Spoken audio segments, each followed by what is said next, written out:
Welcome back once again, everyone, to Kevin Pollak's Chat Show. I am surprisingly Chat Show. It's so nice to have you with us here, smack dab, I was going to say in the middle, but we're not quite there yet of August.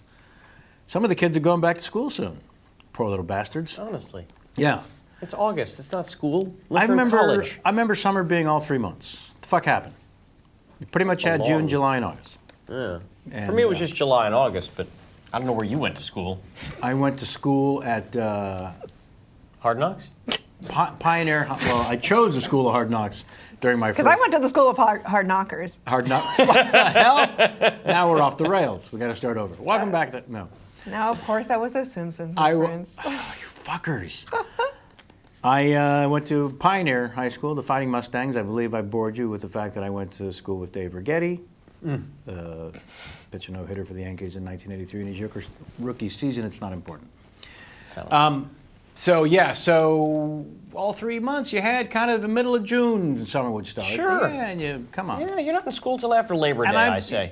Now, I don't mind seeing the commercials for back-to-school clothing sales. That I get, because that starts earlier every year. Sure. Pisses me off. Are you in the New York area? Come see me live at Gotham on Thursday. But if you're around the nation, the world there, I might say, Mark Cuban's got himself a cable network called Axis.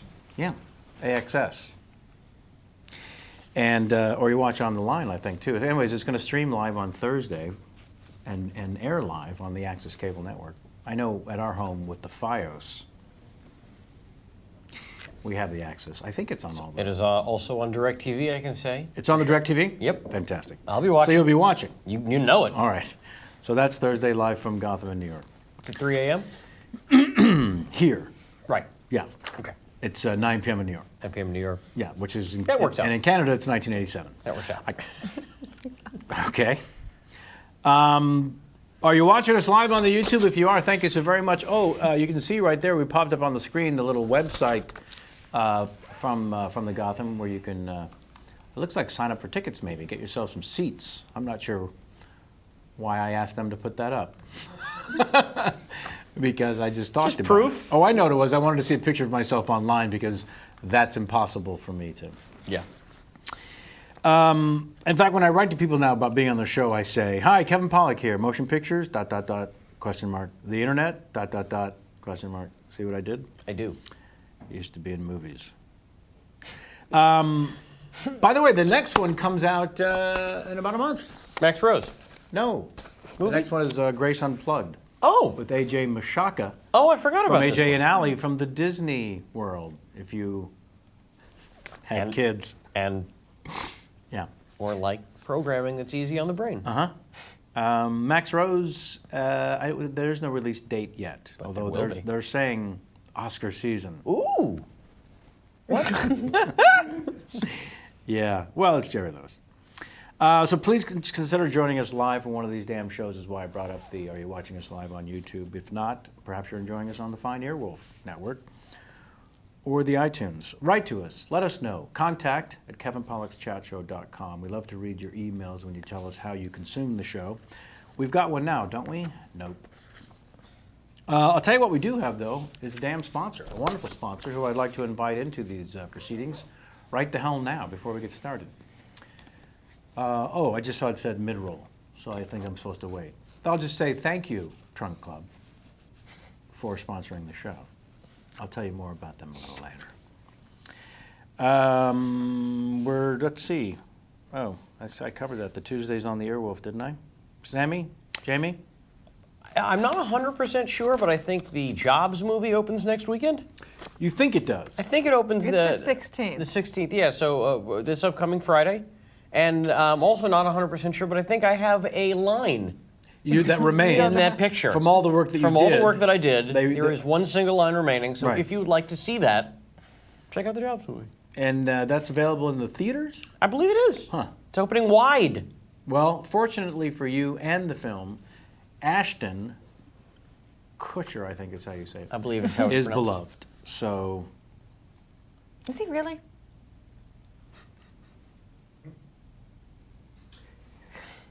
I can't tell if you're joking. Is this buffering? Am I screwing this up? Yes, it technically doesn't help during the buffering gag. Well, you were moving your eyeballs, so I thought you were. It was a wink to the buffering gag by moving my eyeballs. All right. So I assumed that you weren't buffering because you were moving your eyeballs. Our audio fans. Jamie, are you excited about the return of Breaking Bad tonight? Oh. Of course. I Yeah. am. It's my, because I don't have my Mad Men The right final now. 8 so I have episodes. Yeah, begin tonight. And we're going to repeat, I think when we have a new show drop on Tuesdays, we're going to have one drop with our Bryan Cranston 2-hour interview from several years ago now, when the Breaking Bad kind of began. Or a couple seasons in, I guess. a a few couple Must seasons have in when been. it was like most hot, I would Yeah, say. most hot. Most hot. Also the name I fought under during the 80s. Nope. Most hot.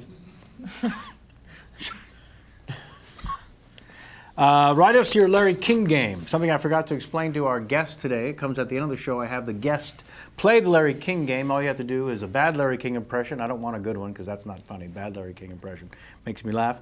And then act out that little moment where Larry would go to the phones. And right before he'd go to the phones, he'd share something about himself. His first ride on a pterodactyl, whatever. So bad Larry King impression, share something about Larry, and then go to the phones. If the name of the city is funny sounding, all the better. Okay, I think that's, the last thing is the business is Talk and Walk, and the other podcast I do where I ramble as Christopher Walken for an hour. Talk and Walken. We're starting to do them live on stage instead of just the podcast, and then drop the podcast, of course, on the iTunes and talkandwalken.com. The next live one will be August 21st at the West Side Comedy Theater. Located in the alleyway between 3rd and 4th. Yeah, just behind. If you're at the 3rd Street Promenade in Santa Go Monica, through the Croc store. and you feel like getting mugged, you'll find the West Side Comedy Theater just beyond the mugging spot, August 21st. All right, that's it. My guest today, unbelievably exciting. We've conversed about having him on, he and I, a few times over the last couple of years, and we're both quite relieved that we're just done with that part. We're done with the part of talking about it. You know him, you love him as an actor on a couple of television programs where he, according to the San Francisco Chronicle, was the #1 scene stealer they had ever witnessed. That's a fact. That is an internet fact. My hometown's paper said, we've never seen anything like this guy. We thought Shatner, we thought Lovitz. How could you steal more scenes than this guy? Please welcome Danny Strong. So now, sir. Thank you. So that must have been brought up to you before. The what? That the Chronicle said that. Well, not often, but it's Every now and then? it's the greatest thing that I've ever heard, and Right? it carries me every day. It's a pretty fantastic stat to have. I don't know. I don't think they meant for eternity. Sure. I think they just meant That for year. that year. Yeah. But I think, And I think I was on a list with like 400 other people. So come on, it couldn't have been more than 40. yeah, 40 tops. But I thought that was a pretty great little stat. First and foremost, the first thing we have to talk about, just to get this out of the way, because we have a couple of aficionados when it comes to this particular television program, and it's not the one you think. The comeback episode of Seinfeld Oh yeah. features the face of our guest and the voice of Robbie Benson? Yeah. What the fuck is I that? couldn't handle the dialogue myself, so they brought in Robbie. They told me, in my defense, that they were going to have someone else play the voice. That you knew ahead of time. Yes, I knew ahead of time. So how old were you? I Young. was 23. Seriously? But Yeah. you were playing like... I was playing 15, but I just graduated. Huh? You can still play 15. Well, fingers crossed. Yep. And I was, I just graduated from USC School of Theater. Right. And it was unbelievably exciting to get cast on Seinfeld. I would think. Yeah, it was, because it was all season 7, I think. They were as big as they ever were, and Right. it was kind of unbelievable. Yeah. So, yeah.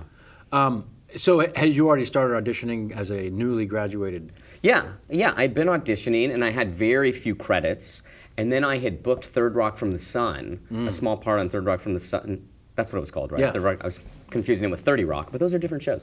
So Third Rock from the Sun, I just booked a small part in, Right. and it was the same casting director. Ah, and then he brought me in a few weeks later, and then I booked Seinfeld. So I went from basically no resume at all to Third Rock from the Sun and Seinfeld in a 4-week period, which was... Pretty great. Yeah, it was really great, and it was very exciting and encouraging. 'Cause Yeah. that was very early on.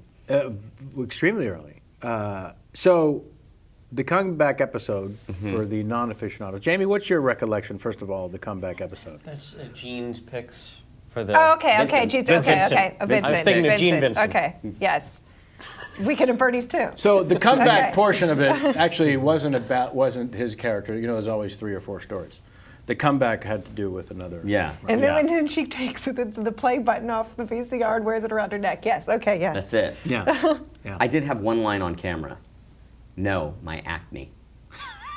And one of the scene-stealing moments of that year in television. How many takes did you need to get that out? I don't remember, Yeah. but not one. Took a few. Yeah, of course. Yeah, I took a couple.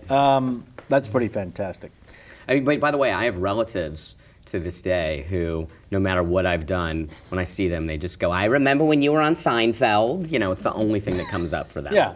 Isn't that something, though? I mean, Yeah, I mean, you're a little annoyed because Yeah. it was one line 20-odd years ago. and you've accomplished a couple of things since then.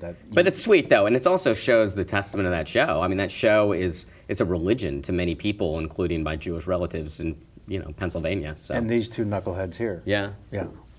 I speak in 2 languages. Simpsons? Simpsons And Seinfeld. And Seinfeld. Yeah. This is how I speak to most of my friends.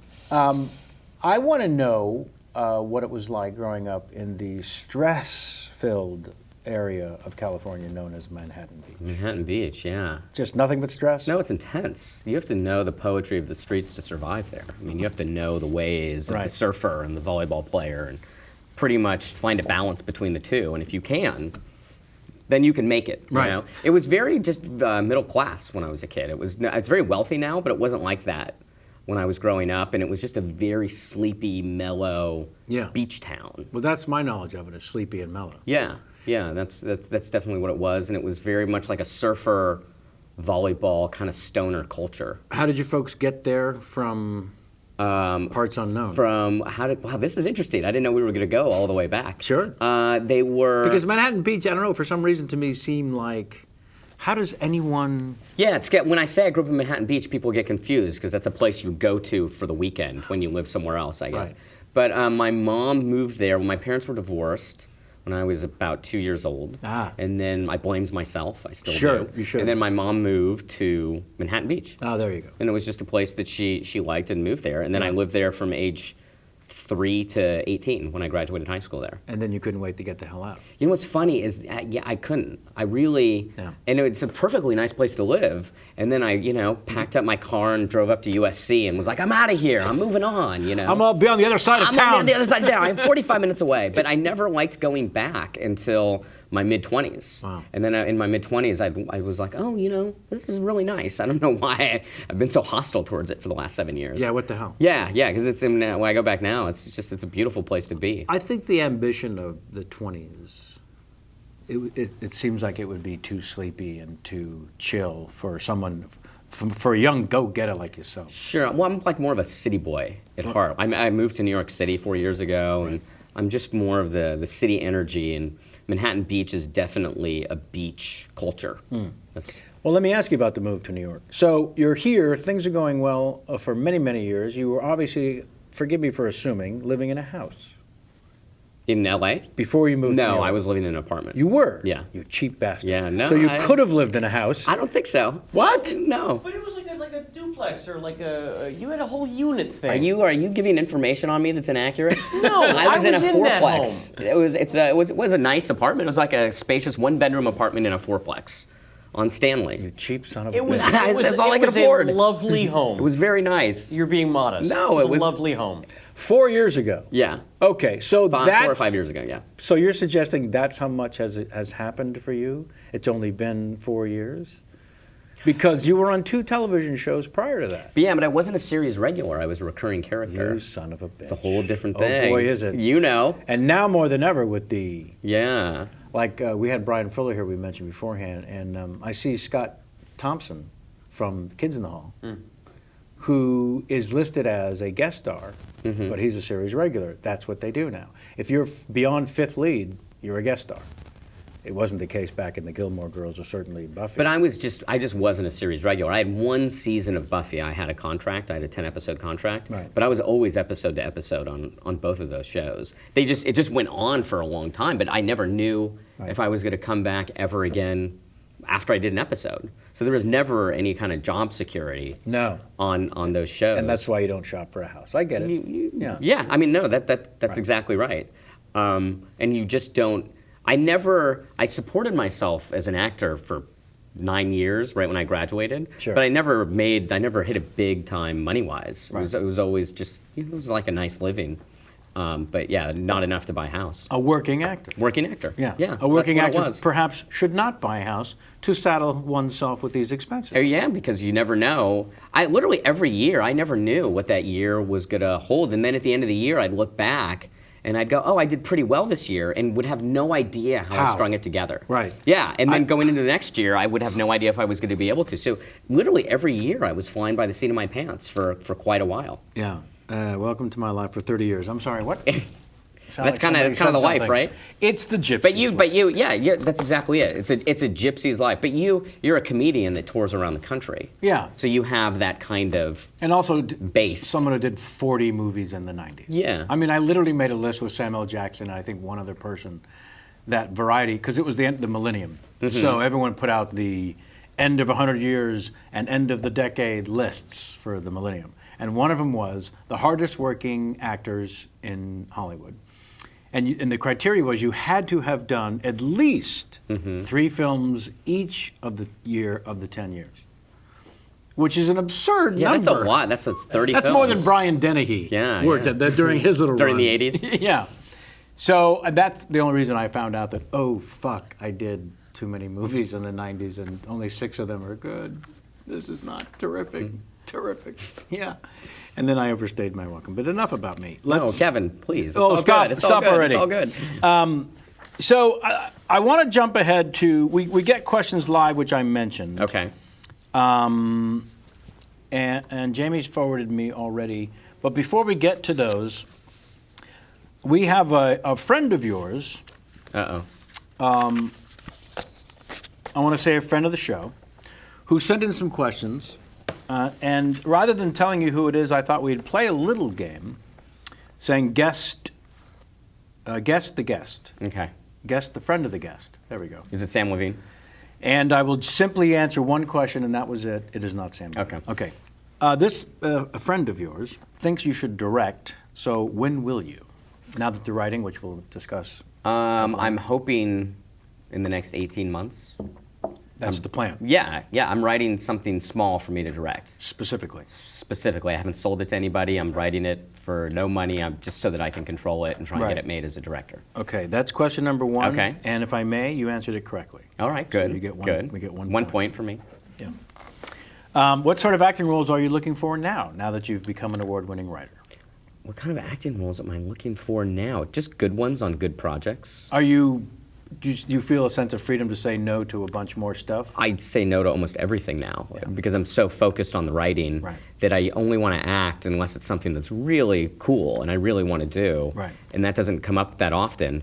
But what's interesting is then it does come up, but it's not like it's a straight offer and I still have to audition and then I Right. don't get the part and I'm like, oh, there you What do go, I back need to square this- one, yeah. What do I need this for when I go home and sit in front of my computer? And just sit around. Yeah, right after the Emmys last year, and it was a very good night for Game Change.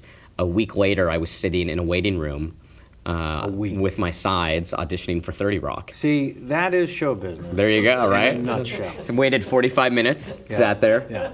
I just won 2 Congratulations. Emmys. No one cared. And then I went in and didn't get the part. Right. As always, you know. Yeah, there's footage of you shaking your producer Tom Hanks's hand as you walk Sure. by, and he's thrilled to death. And I'm like, Tom, can you get me on 30 Rock? And a he's week- like, can't do it. and a week later, yeah, it's didn't get the part. Liz Lemon. You know me.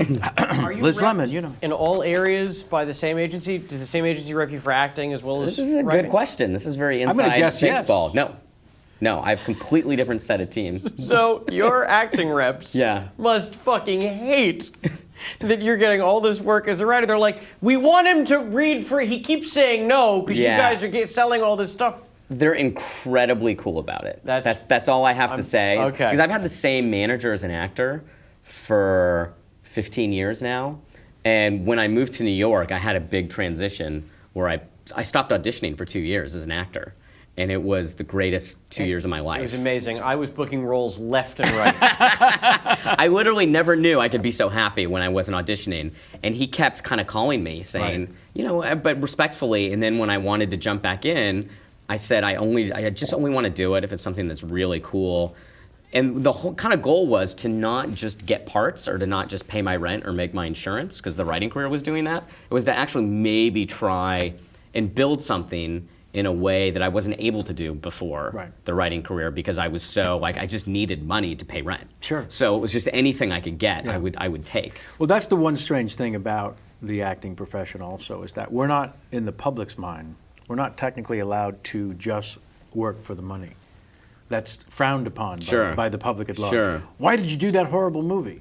Because I work for a living. Yeah. And sometimes there aren't 17 offers sitting on the desk. Yeah. Sometimes there's that one. Yeah, I need the one. I need food for the next week, so I'm going to do that one. Yeah, it's how you end up doing 40 films in the 90s. I am here all week. All right, so next question. Also, you got that one correct as well. So Okay, good. Nailed it. I'm going to give you another point on that one. Nailed it.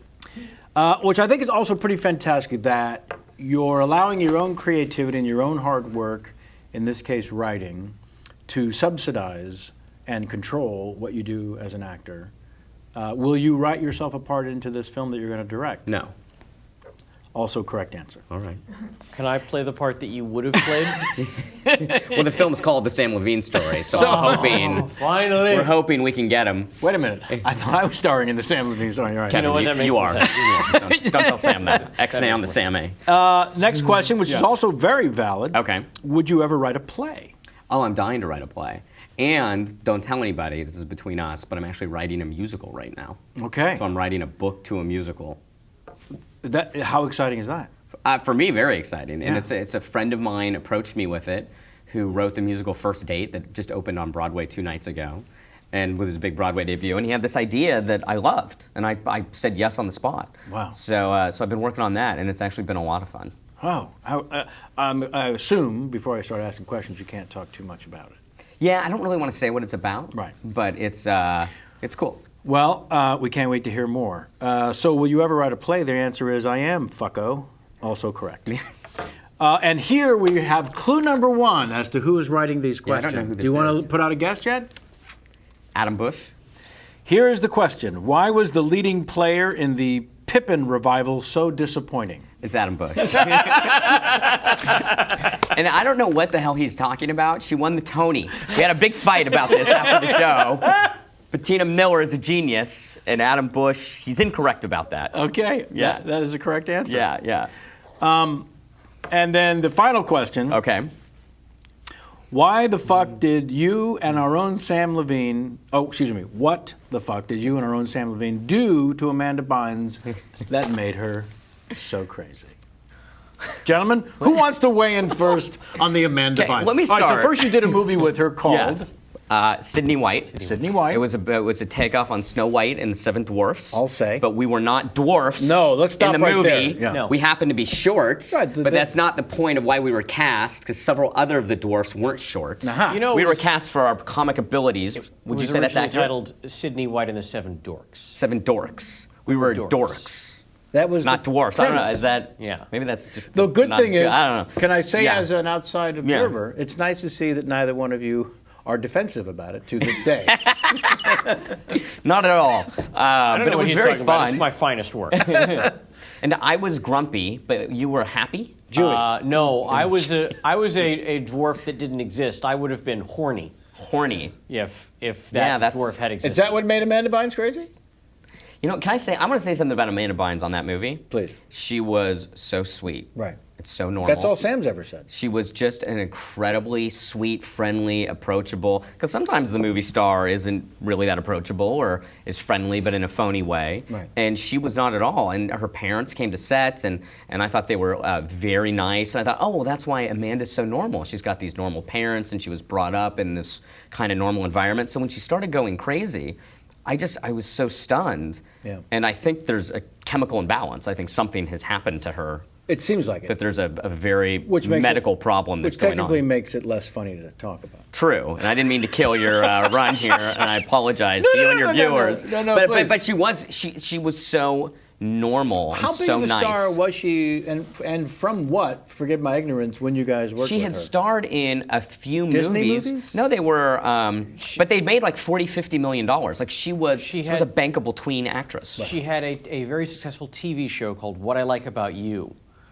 which was her and Jenny Garth. And that's where I met her. I guest starred on an episode of that show in its first season, I think, maybe second season. She was 15 or 16. And then she did these 2 movies. She did a movie called What a Girl Wants and She's the Man. She's the Man was And those were hit. very successful movies. What a Girl Wants was also a hit. Yeah, with the Colin Firth. I think it did $40 million. Well, yeah. Yeah, which for $8 million movies, Yeah. very And good. so at the time, this was a big deal for her. It was a big payday for her on Sydney White. I do know that. Yes. You guys get into the nitty gritty here. Which is why there was so like it. little left over for the dorks. Yeah. We have no worked for idea. scale. You have no idea. And Sam and I were trying to team up and negotiate together, and they were like, "Well, then we can replace you both." So it Did not work out. It That didn't old work out. tactic. Yeah, Did not work out. yeah, that old tactic. I was a decade older than the rest of the cast too.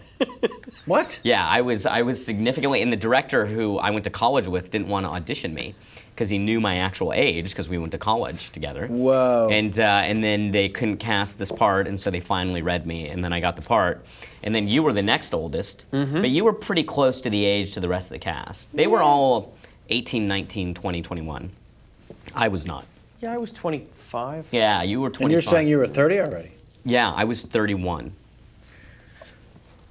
Also a correct answer. Yes. You're doing very Something well like with that. that. Not that I I'm want to trying. linger on Sydney White. This Please. is the last thing I'll say about it. I'm not hearing enough People about love that Amanda movie, Bynes. though. They really do love They come that up to movie. me, not all the time, but people will come up to me and say it's one of my favorite Yeah. movies. I mean, I hear that. Yeah. Our finest work in that movie is right smack dab in the middle of the film, and there's a scene where Danny is hammering in a signpost into the ground, into the soft dirt.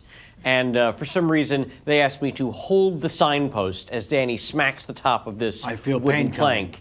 And I say to him, listen, do not hit my hand, which you are, because he was angrily smashing My character that was hammer. angry. He was acting. I was grumpy. acting, I Yeah, understand. He but I was like- acting and you were being a Jew. I was like, listen, I understand you got to do this for comedic effect, but you're dangerously close to my hand. If you miss this thing, it's going to smash me in the wrist. Okay, 2 things. With a hammer. If I may. Yeah. 1, that doesn't sound anything like you. Yeah. It doesn't sound anything like you would ever do. Yeah. And B, you just dared him to hit you. Yeah. Well, It hadn't come up to in his mind, and now that's all his brain is thinking. Don't hit Sam. yeah. Oops. We did probably about 8 takes of that. Yes. And of course, the one that is in the film He hit you. is the take of Yeah, him I hit him. smashing my hand. Pretty good. And here's pretty good. You barely see it register on my face. Because you are a Because talented I am actor. occasionally a professional. Yes. Well, here's the thing about that moment, which I Please. remember. Oh. Was that like with Sam, like say if you grab Sam or you kind of jostle Sam, he's always like, "Oh, stop! Would you stop?" Yeah, You know, like he absolutely. doesn't like it, right? That's the Sam I know. Yeah, he doesn't like it, and like he seems to register pain Yes. sometimes kind of easily. Yes. Right. And Discomfort. more so discomfort, than pain. So I hit him in the hand with a hammer, You gave him cause. and he didn't even flinch. Yeah. And then I was like, "Oh, maybe this is yeah." I thought there were some issues there. I'm like, maybe when you grab him and he feels pain, it's all in his head. Right. Because I hit him hard with a hammer, and he was just like, yeah, okay. He's like, you hit my hand. Is that all you got? Yeah, it was. Wow. It was the real pain he took like a champ. I knew that about him, that his true pain threshold Is extremely high. Yeah. Wildly high. and yeah. his whiny pain threshold It's very low. very, It's small. very low. It's not pain, again, it's just discomfort. It's just discomfort. Just get away. But he doesn't like it. He I don't doesn't want like just it. get away. I is think what it is. we've finally explained the universe. I did throw a pillow across the room in one take at him. Literally, Well, that would've 20 known- feet across the 20 room. feet across and the it room. hit him directly in the balls. Right smack was- dab. yeah, the it hard was part like- of the zipper. And that's in the movie, isn't it? It is also in the When you've got comic gold like that. Why do you think people come up to you still to this day to saying this how much day they love the about movie? Sydney White, yeah. Oh, man. Okay, so San Francisco Chronicle did name you the top 10 scene stealers on television. And the last thing that Adam suggested is that I should ask you anything about an experience at Comic-Con. We just had one a couple of, probably 3 weeks ago. Okay. Fond memories, weird memories, anything, something? I have very fond memories of the entire experience Right. of basically spending 4 years going around the world. About every 2 months, I'd go somewhere around the world to some Buffy convention or sci-fi convention, signing autographs. That's a pretty sweet deal. Yeah, for years. If you could travel the world doing that, It was a blast. it's a no-brainer. Yeah, it was a blast. And you go into this convention hall, and you're a Beatle in this convention hall. You're literally the greatest star they've ever seen. And then you walk out of the convention hall, and no one knows who you are. Right. And it's just this kind of wild that you're at the height of stardom, or you are in complete obscurity, 100 yards away. I'll bet in that setting you didn't point out to anyone that you were not a series regular. I kept that to myself. I kept bringing up the season I had the contract, Season 6, 10 episodes guaranteed. So it was, yeah. So I actually, for me, it was a blast. Every part of it I enjoyed. I enjoyed the travel. What countries did it take you to? A lot of England, Scotland, Ireland, France, Australia a few times, Wow. Canada, and then events in the United States as well. But Buffy was really, at the time, Buffy was not as big in the United States. It was a cult show here. It's much bigger now in the US than it ever was when we were on the air, but we were very big in the UK. So it was a top 5 show in the UK. And Wow. so I'd go to London twice a year Sure. to sign autographs, or Scotland or somewhere in the UK. Top 5 show, I mean... Yeah, it was huge. It was huge. Ginormous. And then we would go on I'd go on the equivalent of their Today Show, or I remember doing the Today Show in Breakfast. Australia, whatever. I don't even called remember what it is. breakfast. It was a long time ago, but yeah. So it was fun. Yeah. It was really fun. The fans were a lot of fun. Yeah. Most of them are just fun, and they kind of get it. And then you've got a certain 5% of the fringe sort of stereotypical sci-fi fan, which for me was also fun. The whole experience was I just enjoyed it all. So Right. yeah, But no sex. but no, never. Gilmore Girls? Yes. We had... No sex. We had one of the Gilmore Girls here. We had Lauren Lauren Graham. Graham. Yeah. Yeah, well, there. Plenty of part. sex. Yeah, all the time. Stop it. Well, she was here. Yeah. You remember that? Yeah. That's all she wanted to talk about. Of course. As it turns I out. get it. I've seen it. Also fun for you? Gilmore 4 Girls? seasons as the Doyle Yeah. McMaster. Now, Jonathan Levinson Yeah. from Buffy. That's a name that seems fitting. Okay. Doyle McMaster? I can't. What's Look, happening? I didn't. What's happening? I didn't write this.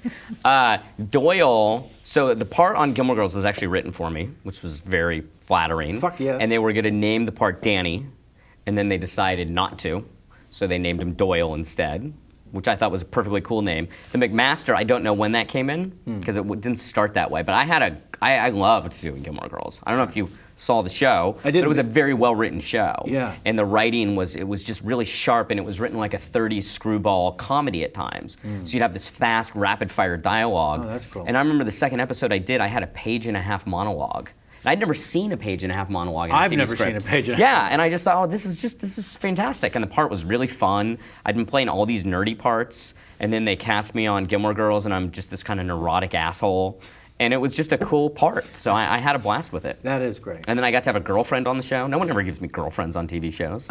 And so 2 seasons in, they made me the boyfriend to one of the series regulars. And Right. Yeah, it was great. It was great. I loved it. No, that's fucking cool. Yeah, it was really cool. The other connection to fanship from Crew would be your work in Mad Men. So the first time, did we run into Danny prior to it airing? It seems like my memory. He on actually set. just reminded me right before On we started. set. That we did I saw run you into on him. set, and so you didn't even know I was on the show. That's right. But you were on set, and I was there dressed up as. It was a spoiler alert. It was a little bit of a spoiler. 'cause Yeah, you which were- is one of the reasons we stopped visiting the set of that show. That's how much we loved it. Yeah. I remember, I think the turn was the year he was having an affair with that woman who had kind of a Right. cabin-ish. Yes. The Love Nest. Yes. Love Nest. I was there with you guys that time, Oh, fuck. and I So- was also upset. Right? Yeah. Yeah. It was like, we don't know what this is. Why are we looking into the future? Yeah. Although the past. So tell me how that particular job came about and the fun or not that you've had? Well, it was my favorite show, maybe of all time. As a fan. As a fan. And again, the writing, I assume. Amazing. It's brilliant. Matt Weiner's won every award. That pilot. 10 times over. The opening shot of the pilot, it's just right away, you're like, wow. And the this is something reveal, new. and the reveal in the last 90 seconds is, I've personally never experienced something like that in a television pilot, that you spend the entire time not letting on to that big of an element of your lead character. And then, oh, by the way. Yeah. Crazy, right? Extraordinary. Yeah. Genius. So you have been a fan of the show. Huge fan of the show. This is going to sound pretentious, but had gotten to know Matt Weiner on the award season circuit the year Recount came out. So we were doing panels together. Nothing pretentious about that at all, sir. Well, all right, thank you. And so we were doing panels together, and he came up to me and he said, I didn't know you were an actor. And I said, yeah. And he said, I heard you're good. And I was like, okay, that's nice. And he said, if there's ever a part for you on the show, would you audition for me? Because everyone has to audition. And I said, Matt, it's my favorite show. I would audition for you in a heartbeat. And he said, okay. And then that was it. And then 2 years later, which, by the way, was right when, remember I stopped auditioning for 2 years? Yes. We'll circle back. So that was during this 2 years. So I wasn't auditioning for 2 years. And then my manager, I decided that I was going to start up again because I had done this play reading at Playwrights Horizon, which is this really cool theater in New York, and I had a really fun time. So I called my manager and I said, I only want to audition for really great things, like we discussed. And about a month later, no, it was less than that, it was a few weeks later, he called me and he said, I have an audition for you for Mad Men. Is that good enough for you? And I said, oh my God, that's amazing. So that was literally my first audition back. Jesus. After not auditioning for 2 years. Fantastic. And I felt like it was this cool thing that I'd put out into the universe of, all right, I'll act again. I want to keep doing this, but I only want to do it at a certain level. And then the very first audition is for my favorite show, and then I book it. So I got the part, and bless you. Excuse me. And that was Spectacular. And then I ended up doing 4 episodes, and I didn't know how many it was going to be. It was just one. And Of course. So when you go into audition for, I guess you put on tape in New York because you were living in New York at that point. Yes. Right. And then that's all it takes. You don't actually have to do it for Matt. Well, it was a weird set of circumstances, but I couldn't do it for him because I was in Indiana. Actually, I was at a playwrights conference in Indiana. I was the writer in residence, so I was in this very obscure, tiny little town, and I was put on tape on someone's camera. Sure. Then we emailed it. We emailed it over, and then about 3 days later, I was told I got the part. Right. So first time for you walking on that set. Amazing, surreal. Because it is a... Yeah, I felt like I was in Alice in Wonderland, like I'd fallen down the rabbit hole. Yeah. Because I'm in those clothes, my hair's all done up, and my first scene is a 3-page scene with Dawn and Peggy. And it's that scene, the Cure for the Common Cold scene, where he's going through my portfolio, and it's a pretty substantial scene. And I'm sitting there looking at the two of them, and it's completely surreal for me because I love the show so much. And I'm just sitting there thinking, why is Dawn and Peggy here? Why am I wearing these clothes? Why am I at Sterling Cooper Draper Price? I mean, the whole thing was totally surreal and amazing. Yeah, and both extremely generous actors. Oh, they couldn't be. They couldn't be cooler. They couldn't be cooler. It was a great first way to start that show. And I remember we had done their coverage first, which I was thrilled with because I was so nervous that I wanted to get some out of the way. And then they turned around on me and they said, we're not going to rehearse, we're just going to shoot. And I really wanted to just do one before we rehearsed, before we shot. But I didn't want to say anything because it was my first day there and I felt self-conscious. And John Hamm kind of looked at me and then just yelled at them, no, we're going to rehearse one first and then shoot it. And just an actor looking out for another actor like that, it was just really, really nice. Yeah. Yeah. Was Slattery directing that one? No. No, he wasn't, but I did a few that he directed. The last one I did, he directed. Oh, nice. Yeah. So, and what a surprise again and joy for fans of the show when you popped up this season that just finished. Yeah. Now that your character's out in Hollywood. Yeah. What a great, it's just how clever Matt is, right? To bring back this character who was a complete hack Right. All his work was totally derivative on other people's ideas. So what does he do? He makes him a Hollywood producer. Of course. You know, it's like the perfect thing Yeah. where a hack can go Yeah. and become a wild Yeah. success. It was a tremendous fuck you to show business. Yeah, it was. Specifically the film. was, Yeah, but- yeah, it was very funny. And then when I was talking about my one project, I was doing a remake of Alice in Wonderland. So it was, of course, he has no original ideas, this guy. So everything about it was, And the was great. barrage of jokes that he wrote for Sterling. The series of short jokes. That resulted in one of the great cock punches on television. Let's see what the San Francisco Chronicle does with that review. Yeah, right? Well, so I had only been given the first scene.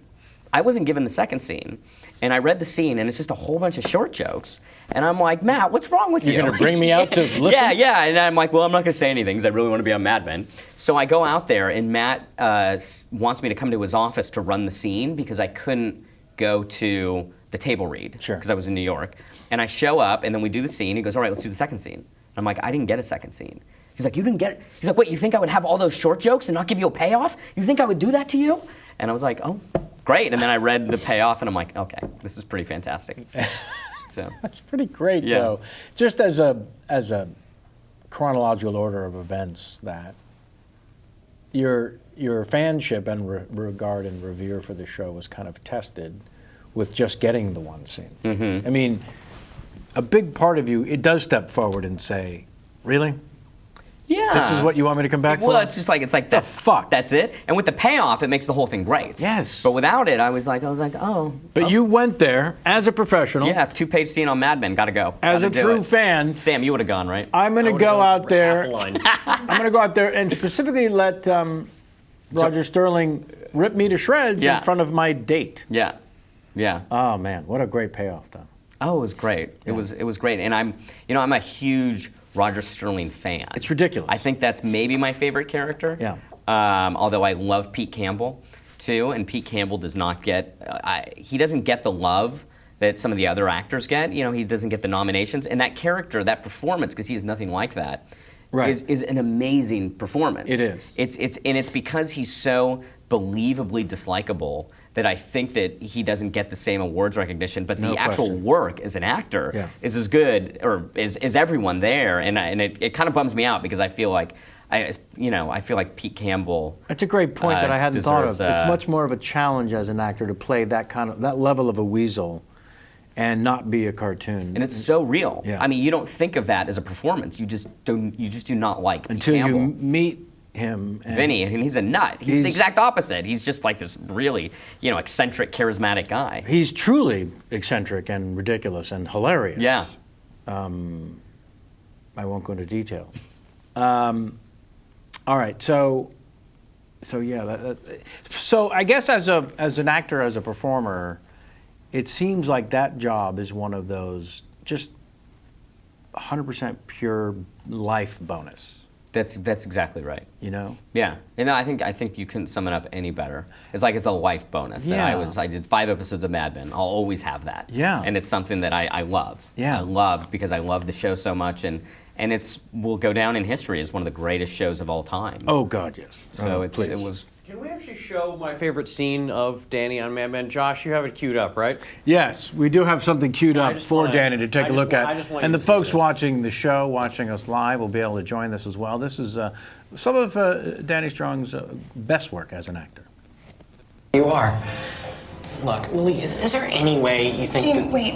We're not saying. I have to tell There you it is. something. Headphone space. Hey. Gene, this is Mike, my new boyfriend. Hey, G. But he's so short. F you, Webster. I liked him, man. Yeah, you do. Let's get going. Bye, Gene. Bye. Stay away from my woman, ass clown. Ass clown. Ass clown, Sammy. You made him call you an ass clown. I did indeed. I insisted. That was probably my second best experience to working with John Hamm and Roger Sterling, was that scene with Samm Levine, because in a way it changed my heart. It changed who I am. Yes. And As a another person. former guest of the show. Oh yes, Ricky Lindholm. Ricky Lindholm, Garfunkel who I and love. Oates. Yeah.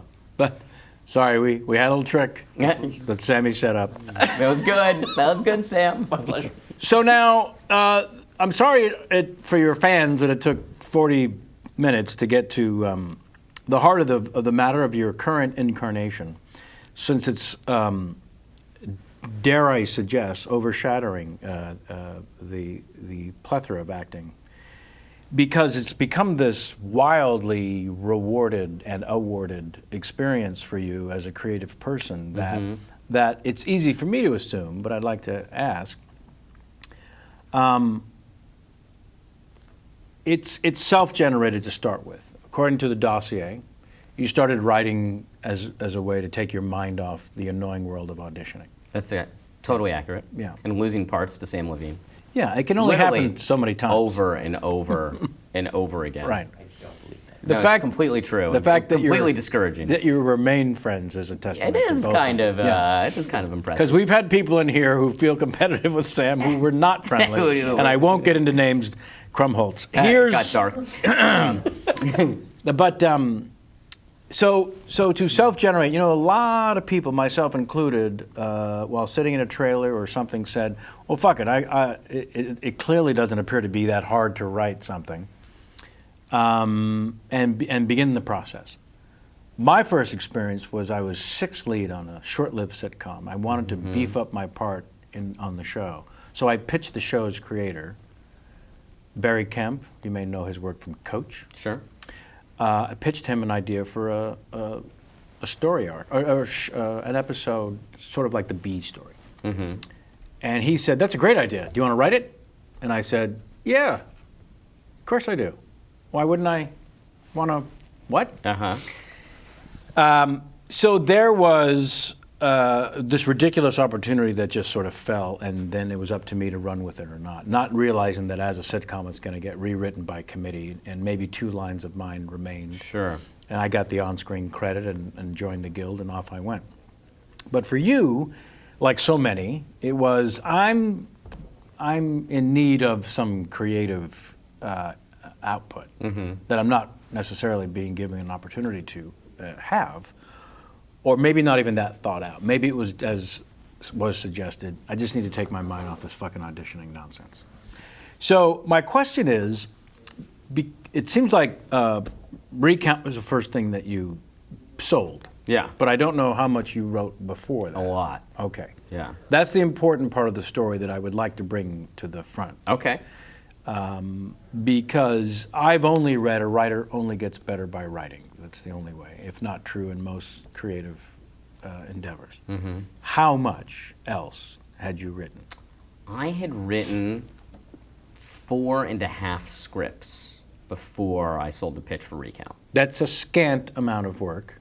Over 4 years. According to Malcolm Gladwell, Gladwell. who would suggest you put in your 10,000 hours. I would say my 10,000 hours came from the 10 years of plays and 5 years of TV shows I had done as an actor. You'd read enough material. My point, as a way to celebrate your success and your talent, is that there are myriad actors who have read the amount of material that you had read and decide they can do better and cannot and will not. At what point for you in the writing process did any bell go off where you, because most writers, most creators are either self-loathing and everything they write is shit, or everything they write is, hey, this is not bad, until someone with experience reads it and goes, this is unreadable. Was there a moment, epiphany at all for you of reading something you read where you went, oh, okay, now I think I can do this? Yeah, you mean before I started writing? No, while you were writing. While I was writing. Were you yourself thought you were okay at it, you were good at it? I had a few big epiphany moments. I mean, the first one was I wrote a script for me to star in. Right. That was the first script I wrote. A mistake many people make. Yeah, many an actor has done this. A good friend of mine who I auditioned against a lot, Michael Bacall, who's now a very successful screenwriter. We would audition against each other. We were very good friends, kind of like me and Sam. And he started writing, and then he sold the script, and I was brimming with jealousy. Of course. Because I was going on my Toasty Nut Puff commercial auditions, and he was meeting with studio executives and producers, and I was very jealous. And he was also trying to convince me to start writing. He was very much saying, hey, you should do this, I really think you should do this. So it was a very good friend. And so I said, okay, and I decided to write a script for me to star in. and I wrote it. TV movie? It was a movie. It was a comedy, a low-budget comedy. And I gave it to a few producers, and they all said the same thing, which was, it's really good. Can we run with this without you attached? And I thought, well, the whole point of why I wrote this was for me to star in it. But I was so encouraged by their response, and I had such a good time writing it, that I decided to pursue a separate career as a writer. So I'm not going to attach myself to scripts anymore. I'm going to stay attached to this one because it's very small. This is why I wrote it. It's never been made, by the way. I'm still attached, but it's never, it's like this perfect way to kill a movie is to attach myself to it. But so then I started working on scripts outside of that. And then I wrote another script, and then another one, and then but the second one I wrote was pretty good, and I gave it to that friend, Michael Bacall, and he gave it to his manager, who signed me. He said, "This is, I really like your voice," and then I wrote another one, and that was a comedy. These were all comedies, by the way. They're all comedies. And the next one was a Jim Carrey-esque comedy, because this was around the time of Bruce Almighty, Liar Liar. And then that blew up, and it got a lot of attention around Hollywood. And I thought I was going to sell it. And no one ended up buying it, but it got me a lot of meetings. It got me an agent. And then I wrote another one, the biggest comedy of all time. Like, I finally found my concept that's going to sell. And it was a teen body switching comedy. Oh, no. The nerd and the jock. Oh, they no. switch bodies. Why would they? Because I'm gonna get rich off this concept. Because this is the greatest concept of all time. No one's ever done it. And not only no one's ever done it, switching bodies. And not only did it not sell, but no one even liked it. Oh, no. So it was this step backwards now. So now I've written 4 scripts, and the half script was a script that I wrote with Michael that didn't sell either. So I've written these scripts, and several years have gone by, and I haven't sold anything, and I'm extremely discouraged. And but you're still getting enough good feedback aside from the body switch. But the body switch was everything was encouraging until the body switch. And it was a stumbling. That was it was pounding. It was like, people hate the script, you know? Wow. And I had never sold anything, so you don't feel like you've really achieved anything yet. Right. I mean, you feel like you're making progress, but then to go backwards when you haven't really crossed over is extremely discouraging. Yeah. So here was my epiphany moment, is I'm staring at my scripts on the shelf, on my bookshelf, in my apartment on Stanley. Giant fourplex. My giant fourplex, and I'm staring at them, and I'm like, what am I doing wrong? I just remember just like I thinking that. So what am I doing wrong? And then it hit me, which is I would never go see one of these movies. Boom. Boom. I just thought I would just never see any of these movies that I've just spent the last 4 years writing. That thought actually came from you and not an objective. No, it came from me. And then I thought, and if I saw a trailer for one of these movies, I would roll my eyes and make snarky comments to whoever I was sitting with. So why am I writing these? Because this isn't who I am as a person. So I told myself I'm not going to write anything until it's a movie I would actually go see. Right. And I didn't write anything for months. 4 or 5 months went by. And then I saw this play called Stuff Happens at the Mark Taper Forum, which was by David Hare, and it was about the buildup to the Iraq War. And it was this really intense beat-for-beat drama of the machinations between Colin Powell, Dick Cheney, George W. Bush, Condoleezza Rice. They're all characters in it.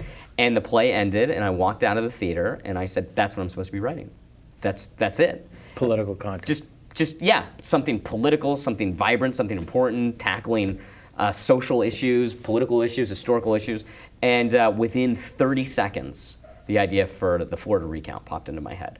Literally, and I remember where I was standing. I was right out front of the Mark Taper Forum. That's crazy. Yeah, and it was. Oh, maybe I could do Stuff Happens, but with the Florida recount. And the weird part is that I didn't really know anything about the Florida recount. No, just what everyone knew in the press. I had very little knowledge of it. Just that Al Gore was cranky. Just that, the Bush won, Gore lost, and there were hanging chads. Right. That was about it. That's about all I knew. Wow. So and that was literally, so I got in my car, I was getting more excited as I drove home. How much long after the actual occurrence did that moment happen for you? How much time had passed since the official real recount took place? This was September or October of 2005. So 5 years. Well, isn't it a little astonishing that no one thought to creatively tackle that extraordinary moment in American history? It's pretty wild. One of the things I learned... Was there not a book written? No, there were several. So what happened was that there were 27 books written, if not more. Then I'm not an idiot. No, Okay. 27 was what I had read. But all of these books failed, and you ask why. Why did all of these books fail? Because they all came out right after 9/11. Oy. And no one wanted to read about the Florida recount. No one wanted to read about anything that could possibly make our commander-in-chief look illegitimate. And it was... And they didn't sell. So it was a forgotten event right after 9/11. And the movie Recount kind of brought it back in a way. And when the movie came out, there was a few people that fought in the recount on the Democratic side that were still very bitter about everything and felt that it was this great injustice. And one of them said to me, after 9/11, I never thought anyone would ever care ever again. So he was very thrilled that this movie now existed. Sure. Yeah, I guess the timing of it is such that 2001, because the recount in chronological order of life does become meaningless as this, and I say it again, historical moment in American political history. Yeah. 9/11 was so much more impactful on more levels, on more fronts, in more ways. It touched more lives. And in a way, the recount would seem frivolous compared to the Meaningless. life-shattering. The amount of people that were murdered on that day. Who cares about the Florida recount? Bush won. We're over it. Yeah. Well, now we've got to go into the next phase of American history, which would be the post 9/11 phase that we lived through. What I loved about some of the research was because you had this incredible, you felt and knew and were right, important opportunity to pitch Recount as a non-produced writer with no actual credits, as in Zero. As in, you built it up for yourself that you got one shot at this. So your prep for the pitch, I thought, was extraordinary and something that, if you don't mind sharing, involving like a clip, news clips or something. Yeah, it was a whole thing. So Like 35 minutes. Yeah, it was a 35-minute pitch, which for anyone out there, Bad idea. don't ever do that. Yeah, cut it in half. yeah, don't ever do that. Yeah. Here's my favorite moment I've ever had as my handful of opportunities pitching, and please tell me this has happened to you. So go to my camera, and this is what I see happen to the person listening to me as I'm about halfway through my own 20-something minute pitch. Just very subtle, but it happened as I'm looking at it. And I thought, really? Yeah. Oh, no. Okay, so 35 minutes. 35 minutes. I opened the pitch with a replica of the butterfly ballot. So I said, we open on this, and I put the butterfly ballot down. And most of the people were riveted just by actually seeing it in front of them. Yeah, and several people could care less, and I knew that they probably were not going to be my producers on this project. And then I gave the pitch, took them through the whole movie. And the movie does open on the butterfly ballot, so that pitch is... You weren't wrong. Yeah, so that's what happened. And then I had a 1-minute clip reel of images of the recount and the craziness of it. And I had a Bob Dylan song play. And I remember spending hours on this 1-minute photo slideshow. And so that was the whole presentation. Yeah. And... Yeah. So I took it around to some producers that had become fans of mine through the previous scripts, not the body switching one, but the other ones. And my manager told me when I said I had this idea, he said, the only place that'll buy that movie is HBO, and they won't buy it from you because they're known to be somewhat elitist in the writers they hired. And I said, I know, you're absolutely right, but I don't care.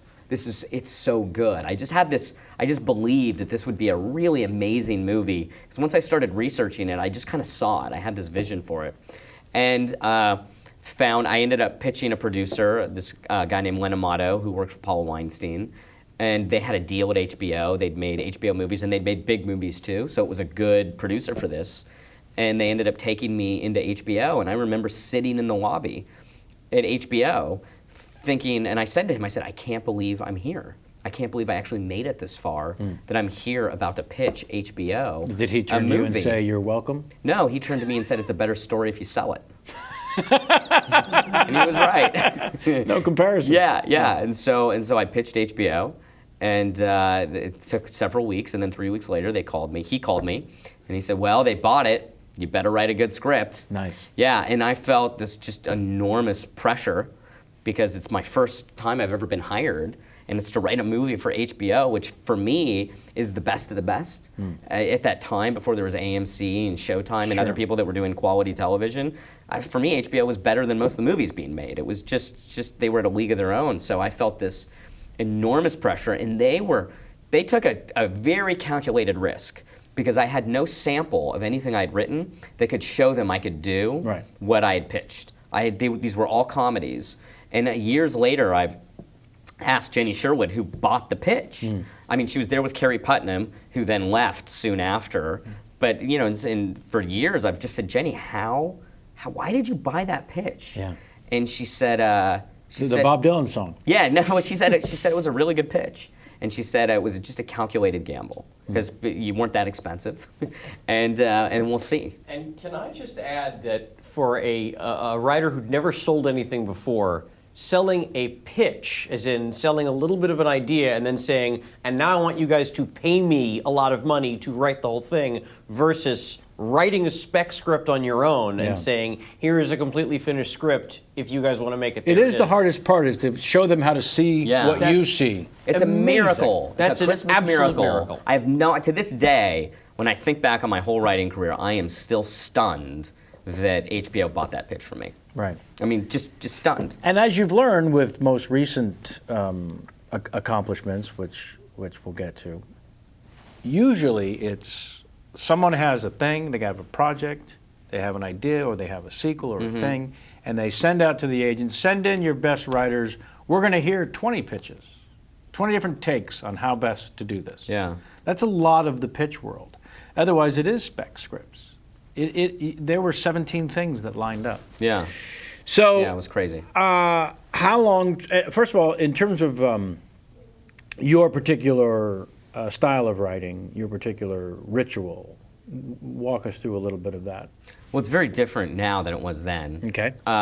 I don't really even remember what it was like then, but now it's like kind of laid itself out because I do it every day for the last 5 years. Right. Is it every day?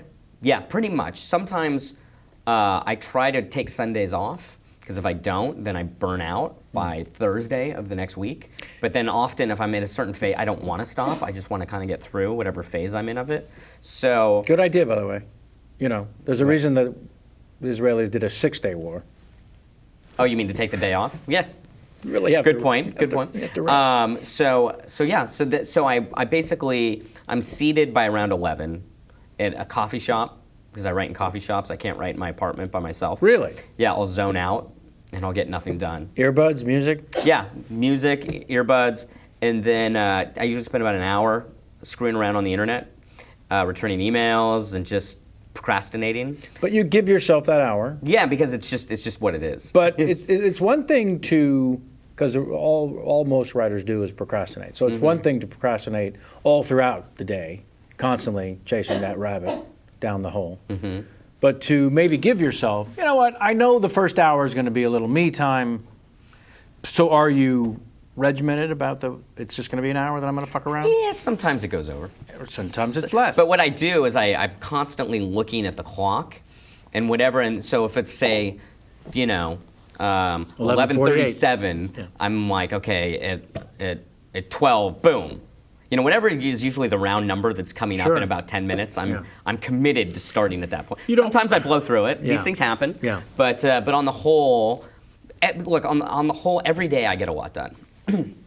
Every day I write for about 3 to 4 hours once I finally get started. Right. And And then in those 3 or 4 hours, I'm very focused. crazy dialed in. I just get a lot done, but then that's it. And then once I start to slow down a little bit, I finish, and then that's it. So I write about 3 to 4 hours a day, but then you're thinking about it all day long, just in your subconscious mind, and then the next day right back at it. But I've developed this new technique that I really love, which is when I write, I outline very thoroughly.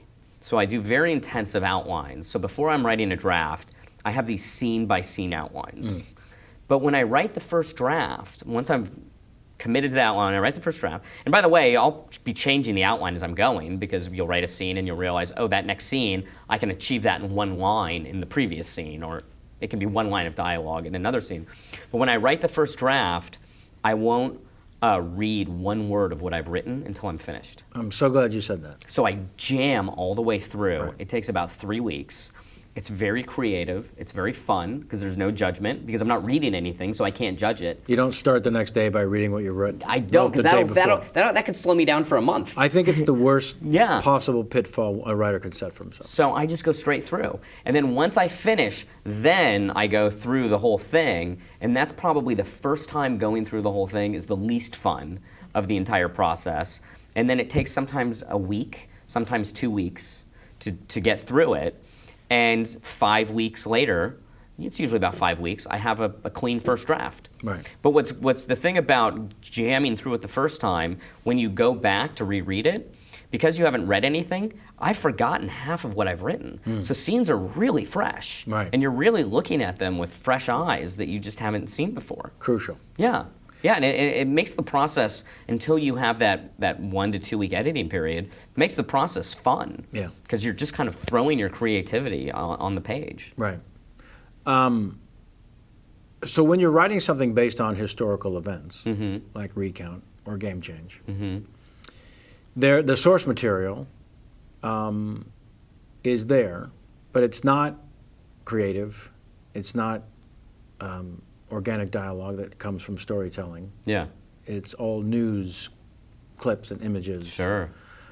What is the digestive process like for you in terms of, okay, everyone knows that visual happened, but are you thinking, well, I wonder what happened right before it, right after it? Yeah, well, for me, it's not about what we lived through. Because what we live through is not going to be inherently dramatic for the audience, no matter how dramatic you make it, because they've lived through it. You know, with Recount and Game Change, and even with quite a bit of The Butler, or Lee Daniels The Butler, it is what is going on behind the scenes. Right. It's what's going on that we didn't live through. It's sort of the emotional side and the human side of these historical events. Right. So with the research, first you have to know what the hell happened. So what happened? And then it's Because as you confessed, you didn't know much. I didn't. In the Just case know of the that it Recount, was- I knew very, very little.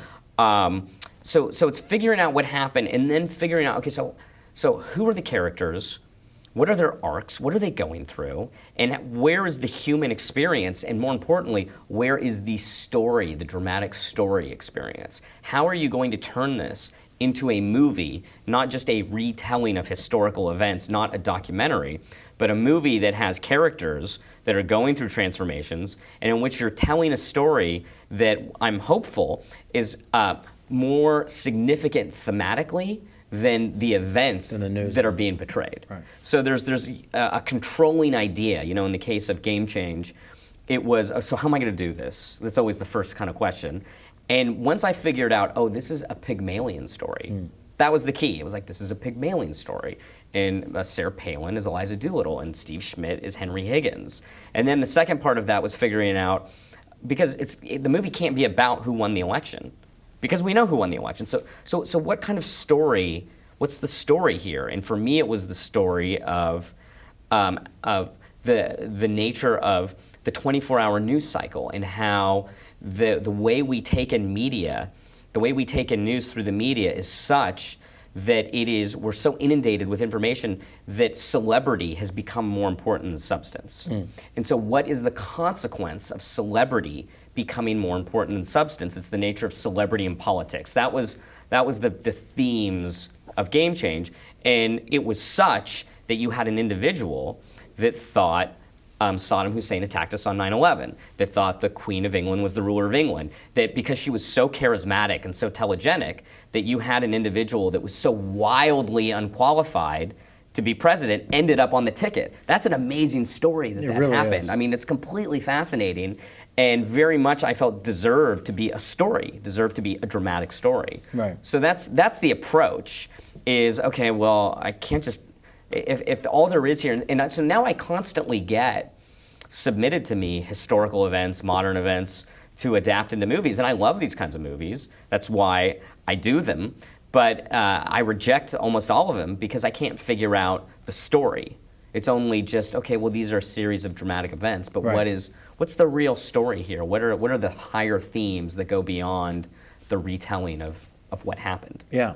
And in the case of Palin, I mean, even Republicans at the time were upset that McCain, in their view, had undersold the ticket with a novelty act. Some Republicans. Some Republicans. Some loved her. Right, Still love her. of To this course. day, although it's dwindling her. Well, I her meant fan base. some Republicans, as in everyone else and some Republicans. Uh-huh.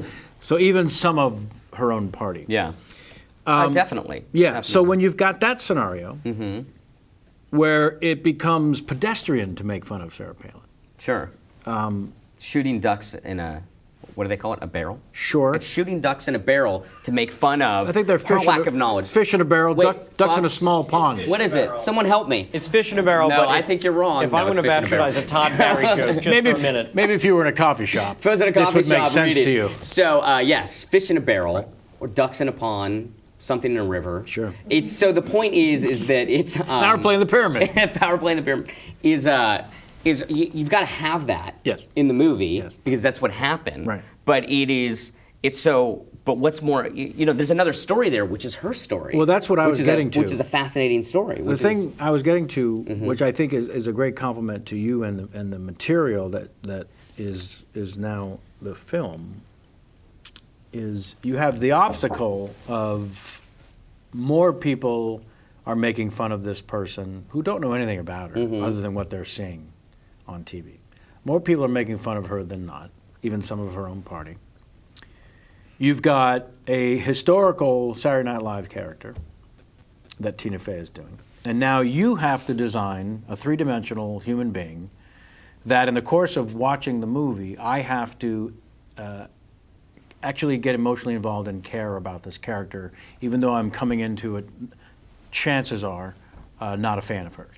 Sure. Or already convinced she's just a joke. So, but now you have to make me care about her. Well, that was the goal of the movie, was if I could get a liberal audience that hates her to not only be empathetic towards her, but to actually root for her at times. This is what I said to the director, Jay Roach, who I love very much and is just a wonderful guy. Well, according to the dossier, you, I think, basically said, go fuck yourself when he asked you to do it the first time. He asked me many times. Because you and didn't I said see no it. over years. Because it was more about Obama and Hillary. Well, no, it was he had this vision of a Sarah Palin movie as the election was happening, and every 4 months he would approach me and say, hey, I still think there's a great movie there, and I said, I just don't care, I don't want to do it. And then when I read the book Game Change and read those Sarah Palin chapters and saw that the behind the scenes was just bonkers what was going on, I thought Jay was right. He was absolutely right. This is an amazing, But that was after the election, Game Change. 2 years after. Right. So I think in a sense you were right in terms of timing. If you're talking about writing the movie while it's going on, we don't know what the story is yet. Yeah, but he just had a vision for it, but then he kept approaching me for the next 2 years before I read the book. Wow. So he really saw, He wouldn't let it go. yeah, And he directed that that. there would be turtles in a barrel that we could just shoot. Saw that. Those are in a bucket. Turtles in a bucket. That's right. Sorry. Chicken in a bucket also. Yeah, yeah. So this completely Jay Roach had the vision for it. But I said to him, I said before I started, I said, my goal is to get so in her point of view, which is an amazing point of view, which is I'm the most famous person in the world overnight, and I have to answer questions in front of hundreds of millions of people, and I don't know the answer. Well, until you said That's Eliza horrifying. Doolittle, I've never cared about her for a nanosecond. But the moment you say that, I'm empathetic towards the character. Yeah. She didn't know anything and was told, you're going to be this. Yeah. Let me show you how. When I told Jay, I said, so the approach, I think, towards her psyche is that it's an actor's nightmare in which you have a dream that you have lines in a play on opening night, but you don't know your lines. I said, that's an actor's nightmare that she's having, but it's real. It's real. It's happening It's a every day. real actor's nightmare. And I literally, my heart started pounding with nervousness for her the second I thought of that concept. And I thought, oh, if I could somehow dramatize that, then I could get anyone empathetic towards the position she's in, because this is a horrifying position that this person's in. And because of it, she starts emotionally crumbling. Right. She has a complete meltdown. And that's, unless you're the most hard-hearted person, it's going to be, you're going to have feelings about that. You're going to be on her side. hopefully. What does it say that Eliza Doolittle was able to get elected governor of Alaska? Small state. She 500,000 votes. I believe that's how many votes were cast. And if you can total. see Russia from I your... know this from trivia because that was a question that Alaska has the lowest voter turnout. You also had Of a every state in the situation Union. of Holy a shit. wildly I know this from unpopular trivia. governor. You had a governor who was wildly unpopular, who was the Republican incumbent? governor, the incumbent, who she unseated in the primary. Sure. And she unseated Soccer him mom, as a come on. crusader. And she was already known in the state because she'd already come out and attacked corruption within the Republican Party. So she was already seen as a crusader for truth because she had displayed that and was. So she was the perfect person to unseat him. And then was able to beat the Democrat in the general because it's a Republican state. Right. So that was With 500,000 votes. yeah. Holy crap.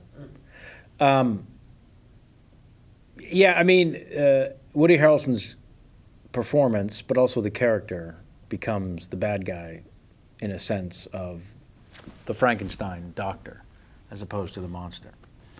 There was a little bit of that in the conception as well. Has to be. Yeah, because it was very much it's because the movie shifts at a certain point, and because from a writing point of view, the antagonist of the movie was not Sarah Palin. It was what Sarah Palin didn't know. Right. Because that was her antagonist as well. Right. And then it gets to a point when she finally rises up from the ashes after a complete emotional, physical meltdown, which did happen as portrayed in the film. When she rises up from that and succeeds in the debates, she then, the very next day, and I love her for this as a character, she then says, I'm not going to listen to anybody anymore, and she tries to take over the campaign. Yeah. So it's a bit of now Frankenstein's monster is now taking over. Yeah. And that's the last third of the film. And we all see how that works out. You know? He burns Gene Hackman's thumb on the lighter. That was my favorite part of the movie. Right? I want to jump off for 1 second and then come back to this, please, to allow our audience watching live, and some have asked questions ahead of time on the Twitter, which apparently you are on, but you wrote one tweet in February and haven't been anywhere near it since, or was that an imposter? February 2011. Was that an imposter? I didn't even tweet. I didn't send a tweet. Yeah, you did. It said, hello, Twitter. Something like, no, I actually signed on to just in the research. It was something like, okay, Twitter, now what? Or something like that. Okay, I'm here, now what? Or, I don't think that was me. okay. I think it was because I took the account because there's been times where Buffy fans have started accounts in my name and they weren't me. So I wanted to take the account just in case, but I have not. Right. I've not been an active participant in the process. And because you're too busy, when you're at the coffee I shop and you just just have don't- that 1 hour to go online and fuck off, it can't be Twitter because you'll be there an hour. You're just doing that. It's also I just don't want my producers knowing what I'm up to. Ah. And sometimes I get angry and I'm afraid I'll say things that I'll regret. It is one of the absolute joys of Twitter for the audience when famous people lose their shit. That's what I do. the best thing about But Twitter. I just don't want my producers. That's to be, heads up ball, sir. Yeah, That's what we it's call pretty that. good, Smart on you. This question comes to you from at John _AKA _Becker. What, if any, impact did acting for Joss Whedon, Jane and company have on your writing? I think it's just the same impact it had that all the other things that I worked on as an actor had. I mean, with Buffy, because the writing's great, and Gilmore Girls, the writing was great, but I'd also done maybe 50 plays as an actor with really wonderful playwrights, of the great playwrights of all time. Right. But the writing on Buffy was terrific. It was wonderful. So I can't really point to anything specific and say, well, because of Joss. I mean, Jane is a real good friend of mine and was a wonderful supporter of my writing early on. I would give her scripts and she would give me notes, and I learned a ton from those note sessions the way I learned a ton from other note sessions that people who were very generous with their time. Did you read gave books me. or did someone point out things to you like what you just shared with us, which is finding that Pygmalion angle, finding what humanizes a villain, finding what? Yeah, I don't know. Seems to me like so much of it is an organic undertaking. It's from doing it. What Yeah. you were saying before. It's just the more you write, the better you get at it. And I find my writing school is every single note session I ever have. Because every note session is a series of problems with the script that I then have to figure out how to solve. And through those problems coming up, it hopefully will help me to not make those same mistakes the next time around. Right. I mean, you constantly do, but it's the same thing with acting, where you can only talk about it theoretically for so long. You really just have to do it. Yeah. And you just have to keep doing it. Right. So. Could not think of a better opportunity for us to invite our sponsor in. I can't wait. This is very exciting for me. Well, you are a bit of a dapper dresser yourself. I try. Yeah. I try. Yeah, and succeed. Yeah. Yeah. Oh, well, thank you. So you may want to know a wanted to little look pretty for something. Sam. Sam, a thing or two for you to learn from our sponsor today. Kenny, help me out here.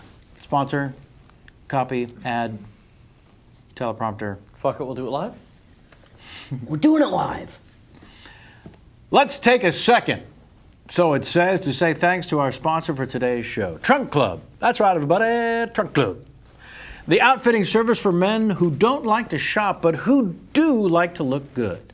We've all had bad experiences with online retailers, but you need to trust me when I tell you that Trunk Club is totally different. Whether you need a complete wardrobe update or just a pair of pants, Trunk Club takes the guesswork out of the process. Here's how it works. It's different because it has its own team of personal stylists to help you choose your order. Trunk Club finds the very latest in men's apparel, boxes it up, sends it to you. You get a trunk full of well-fitted and well-made clothing. If you don't like something, fine. Your personal stylist they're not going to take it personally. You just put it back in the box, in the trunk as it were, and ship it back free of charge. How about that? Trunk Club carries more than 50 brands of higher-end casual wear, including Eaton, J. Brand, Gant, DS Dundee, Oak Street, Bootmakers, and Jack Spade. They sent me a box filled with some pretty sweet gear, most of which I love. A couple things didn't work out. I put it back in the trunk and I sent it back to them free of charge. Loved it. Loved the process. I actually went through it in preparation for this. I didn't want to sit here in front of you like some stooge. And I can honestly recommend this place. It's very easy. It's very quick. You go online, check them out. You just go to trunkclub.com/chat to learn more and tell them I sent you, please. Thank you, Trunk Club, and for being a sponsor on the show. Sammy, I'm going to recommend it to you. I hope they send me a free trunk stuff. I'd be happy to talk about that as well. Well, first of all, you just go online to trunkclub.com/chat. Oh, all right. And you find out how they'll send you stuff. If you don't You like know it, what? send You're it. right. I'm a consumer. I like supporting good businesses. I'll try them out. Yeah, would it fucking kill you to just play along? It's an ad. What? Jesus. I remember when I got my first trunk from Trunk Club. I was 9 years old. There it is. I never knew life could be that good. It changed everything. It's the reason why I'm here. Thank you, Trunk Club. Josh, Saves the day. I think you know what to do with that. Edit, sound, visual, bite. Okay. Did we get a tweet 5 from anyone? It doesn't look like we have one yet. Let's go to the next question. At Marilyn M. How did you make the shift to screenwriting, and which character from any screenplay did you find especially challenging? Let's go to the latter half, since we've covered the front part. You got to the Pygmalion pretty well, I don't know if it was quick and easy. But so far in your work, has there been sticklers, characters that were a particularly annoying struggle for you to realize? I think there always is. There always is, all the time. And how about separating their voices? And when it comes from historical, yes, but you've moved on to fiction at some point, and prior, and you're creating your own world. Yeah. Even in a way, you're creating the voices even with historical characters because, I mean, you're not creating it, but you have to match it, Right. which is not necessarily easy to do. Right. It's not because someone has a distinct way of doing things that it's all of a sudden going to be so easy. And we've only seen them on camera doing their own sound And how they bites. talk behind Private. the scenes is Never the kind of same. how these movies go. But I when I'm writing, as far as the different voices go, when I'm writing them, I'm basically acting them all out in my head as I do it. Right. So that's how I kind of create different voices for each character, and I was a character actor. The things that I did were usually pretty different in some way, even if it's a subtle difference, but they're not all.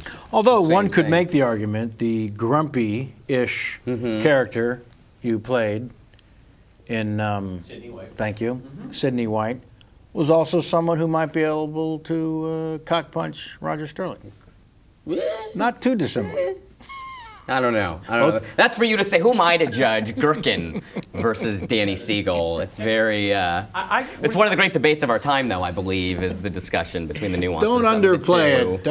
Don't you dare. When you were filming Gherkin, when we were shooting Sydney White, by the way, in the beginning part of 2007, that's when Recount was in the earliest parts of like pre-production. Deals were still closing. Yeah. And I will never forget it because we're shooting this goofy teenage movie. And in between shots, Danny is taking the most serious phone call. Sidney Pollack's out? Who's in? Roach is in? All right, I'm still good. We're still good. And taking the most serious 20, 30-minute phone calls. We're at dinner. We're at the crappiest restaurants in Orlando. And Danny's outside pacing around and come back. I go, everything okay? You go, yeah, I just, we got a lot of stuff going on with this movie. A lot of stuff. How did you not crazy. look down your nose at these idiots? Well, Sam's taller than me. I can't look down my nose at Sam. God damn right! How did you not look up your nose at these idiots? I looked up. Yeah, that's what every day. Sometimes I look at Sam and I'm like, I can't believe you're 3 inches taller than me. This is amazing. Speaking of politics, it's that amazing. classic Dukakis line from the SNL sketch. How am I losing this guy? Yeah. All right, so thank you for we do have another game we play on the show. It's a series of 5 questions. They're rapid fire. Okay. They're Coke or Pepsi, this or that. No correct answer, purely opinion. Okay. With the help of Dave Keckner, we call them Tweet 5. Tweet 5. T5. There it is. T5. T5 forever now. 5 questions. They come from Twitter mostly. This one, in fact, comes from @JWJ170104, because that's a name. Jesse Jackson. Huh? His real name is Jesse Jackson. That's on a need-to-care basis. I don't. All right, sorry. No, I meant that at Sam. His name is Jesse Jackson. So you're convinced it's the Jesse Jackson. Is there another? Okay. 5 questions. Rapid fire. Okay. Fave trio member, Warren or Andrew? It's Andrew, but it's weird because he killed me. But so those are issues I have on my own. Number 2, writing or acting? Writing. Favorite showrunner? Some of these are Sophie This Choice. is gonna get me in trouble. Joss Whedon or Amy Sherman Palladino? I won't answer that out loud. 'Cause I'll get in trouble. I'll tell you when we're done, though. Sure. Yeah. Player to be named later. Yeah. Number 4, favorite kick arse heroine, Buffy or Katniss? Buffy. Person just gave himself away as a Brit. Because With they the said arse. arse. Yeah. Or Irish, perhaps. Fave non-Jonathan role, Danny Siegel or Doyle McMaster? See? I can't. This is. The Sophie choice. It's a tie. Someone's got to die. I love them both. Nope. Someone has to. Someone's gotta. Eat lead. I think I have to say Doyle. Also the correct answer. Yeah. Very proud of you. Okay. Okay.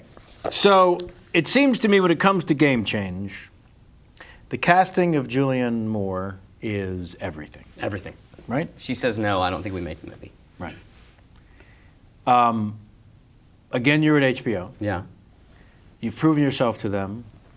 A WGA award, that had to have been, Very excited. as a writer, a pinnacle that is so unbelievably rare. Yeah. It was crazy. Yeah. The Emmy Award, the this, the that. Crazy. It's Yeah. all been crazy. It's all kind of surreal when I look at the whole last 7 years. 'Cause Well- it wasn't part of my life before. Wasn't even on the radar. Yeah, well, but also your experience as an artist of any kind is that this ain't easy. The work is hard, and the continued struggle is hard. Yeah. Whereas the writing you did so well at some point, it seemingly became easy because things went your way in an explosive manner with these awards and what do you want to do next? And suddenly, I imagine after Recount, your manager's and agent's job as representing you as a writer becomes a little easier. And they can throw you around town into pitch meetings, this, that, and the other thing. So you're waiting and you're waiting and you're writing other things. And Jay Roach is calling you repeatedly. After a few years, you finally buckle, Yeah. and you're going to jump into Game Change. And then who says Julianne Moore? Me. Jay Roach has said that publicly, so I'm very comfortable Okay. putting that out there. And how did that visual come to you? And Jay Roach said Woody Harrelson. So Julianne Moore was my idea, Woody Harrelson was Jay's idea. I'm How gonna did it come to me? Can I take Ed Harris? Yeah, you were Ed Harris. That was thank you for that phone call, by the way. Well, That was- Pollock. Yeah, There's yeah, some yeah. connection. Yeah, that's a stretch, but that's there.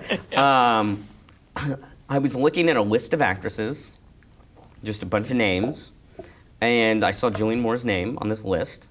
Drew Barrymore also on the Drew list? Barrymore was the second, number 2. Sure. And Julianne Moore was, I think, she's one of my favorite actresses.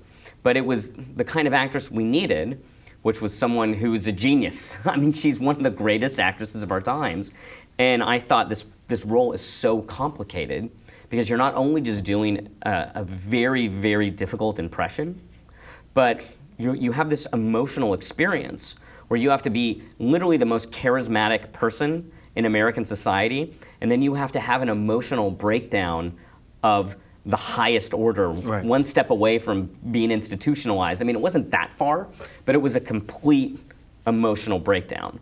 So you need an amazing actress.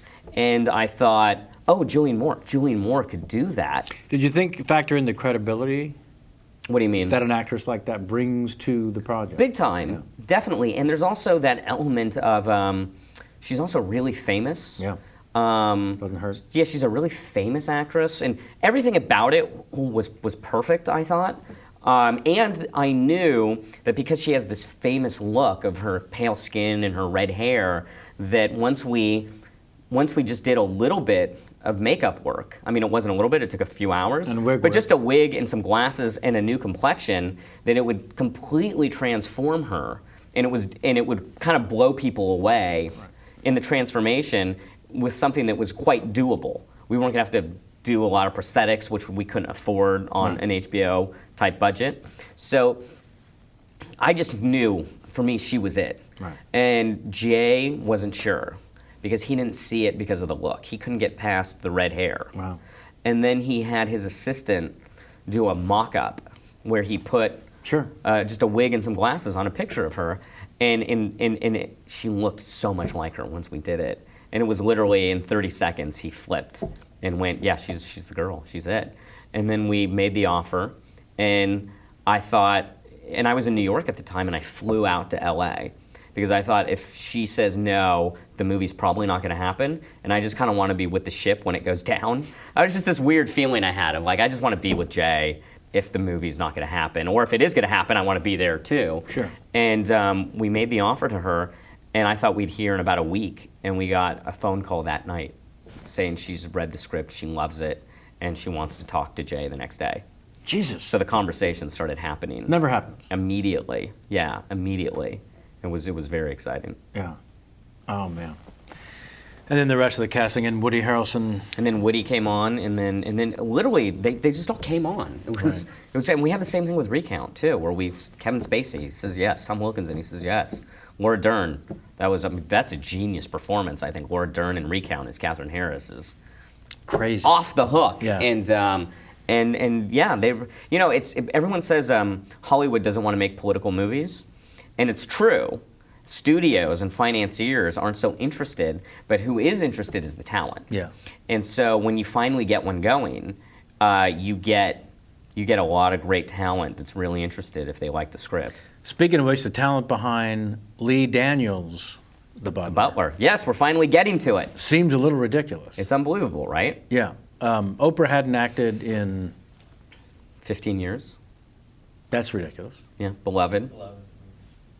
Who goes to her? with Lee the- Daniels, with the of script? Lee Daniels, the Butler. Yeah. Yeah, Lee knows her well, and Lee goes and gets her, and she says yes. Right. And then we got a movie. Now. By the you're- way, it wasn't as if it was instantly greenlit off that. It was extremely difficult getting the financing for this movie. You're on board before the director. I'm the first one. Right. So I was the first one hired. Our producer, Laura Ziskin, the late, great, amazing producer who was truly one of the great people that you would deal with in this business, optioned this article. on A White House Butler, written by Will Haygood, on Eugene Allen, the White House Butler. And she thought I would be the right writer for it. I was the first guy she brought it to. And I read it, and I said, I don't know how to do it, but there's something very special here, I thought. Right. And what was it that you thought?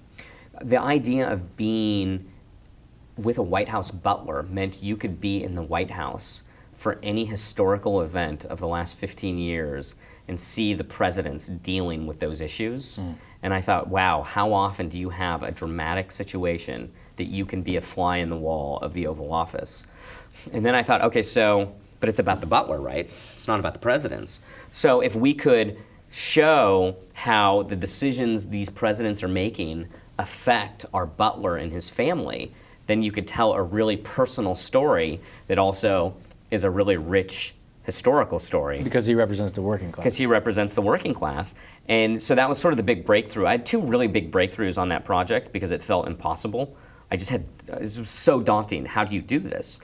And it was deciding that it was going to be about the civil rights movement, that was going to be the spine that was going to take us from administration to administration, which is how these presidents deal with the issues of civil rights in America. And then we see how they deal with them affects the butler and his family. Sure. And then figuring out that it was going to be a father-son story, that was going to be the true dramatic anchor of the film, is this father-son story about a father whose son is in the civil rights movement. Is the son part of the article at all, or is that No. That's fiction? Yeah, the son is fictionalized.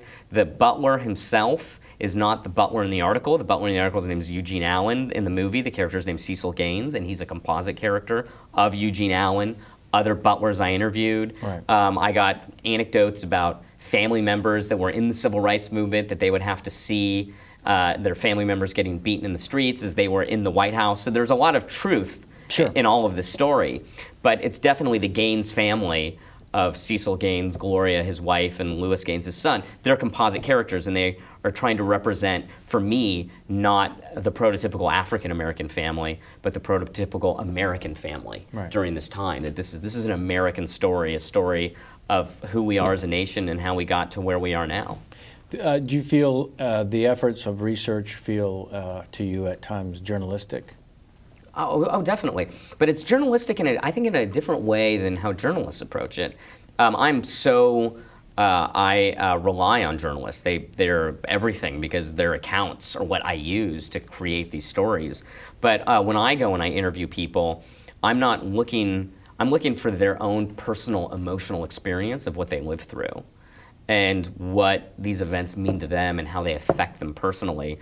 And it's one of the reasons why I have so much great success interviewing Republicans and getting so much information from them, because normally you would think that coming from Hollywood that there would be a certain reluctance. And I get no reluctance because I go in and I'm like, so what was this like for you? And we get into a dialogue about their emotional experience. And I have constant interviews where they say, I tell you more than I tell reporters, because I don't trust them, So it's quite the advantage. Yeah, and it turns out great. And I just get so much wonderful information. There was so much amazing information because Sarah Palin went and talked to me on Game Change, and I got so much about her emotional experience from her own book that she'd written. She wrote a whole book about it. And you talked to 25 people who spent 2 months with the McCain-Palin campaign. Yeah. That's a lot of research. Oh, it's a ton. And I spoke to about 25 people on The Butler, of people that worked at the White House, family members that worked at the White House, first family members who lived at the White House. Is it wrong for me to assume a screening of this has already happened for the president? It is not that I know of. Okay. Now, I thought it was going to happen this week, but he's on vacation. So the vacation kind of screwed up our White House screening, but I'm here. It still could happen. But the movie was screened for President Bush Sr., and he loved it. And he gave us the most amazing quote about how beautiful and powerful the film is. Oh, how nice. Yeah, and the film's playing like gangbusters. Right. It's going great. We did a premiere. We had our premiere in New York. Right.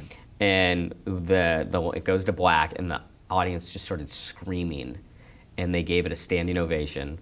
And Harvey Weinstein told us that it's the first time he'd ever seen a standing ovation for a premiere at the Ziegfeld in 30 years. I've never heard of one. Yeah, I mean, they just went, it's a very, very emotional experience, the film, and it takes you, this sweep through through history, and you see how this family is torn apart by the tides of history, and how this history is being made. You get to see how it's being made because you're in the White House, in the Oval Office, as it's being made, and so you have this really exciting, compelling dynamic. Well, I see the Gump comparison. There's definitely a Gump quality, and it was something that was inherent in the concept.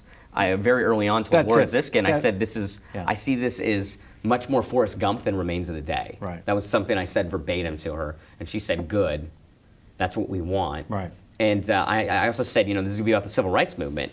And she said, which part? And I said, the whole thing. I want to tell the entire story. And most producers, I think, would jump out the window or fire you on the spot. And instead, her eyes just lit up. And she said, how? How are you going to do that? And I kind of took her through it. Right. And I have to say, Lee Daniels has been an amazing collaborator on this. I worked on it for a year before Lee came on board, and I did 4 drafts over that year. The first draft took me 8 months to put together, where the first draft of Game Change took me 2 months to put together. That's how complicated the story is. And then once Lee came on board, we've spent the last 3 years working on the script together, and it's been just a great collaboration, and his ideas have been wonderful and crucial in getting it to where it got. Do you take the 3 years once he's on board because both of you want it to be perfect?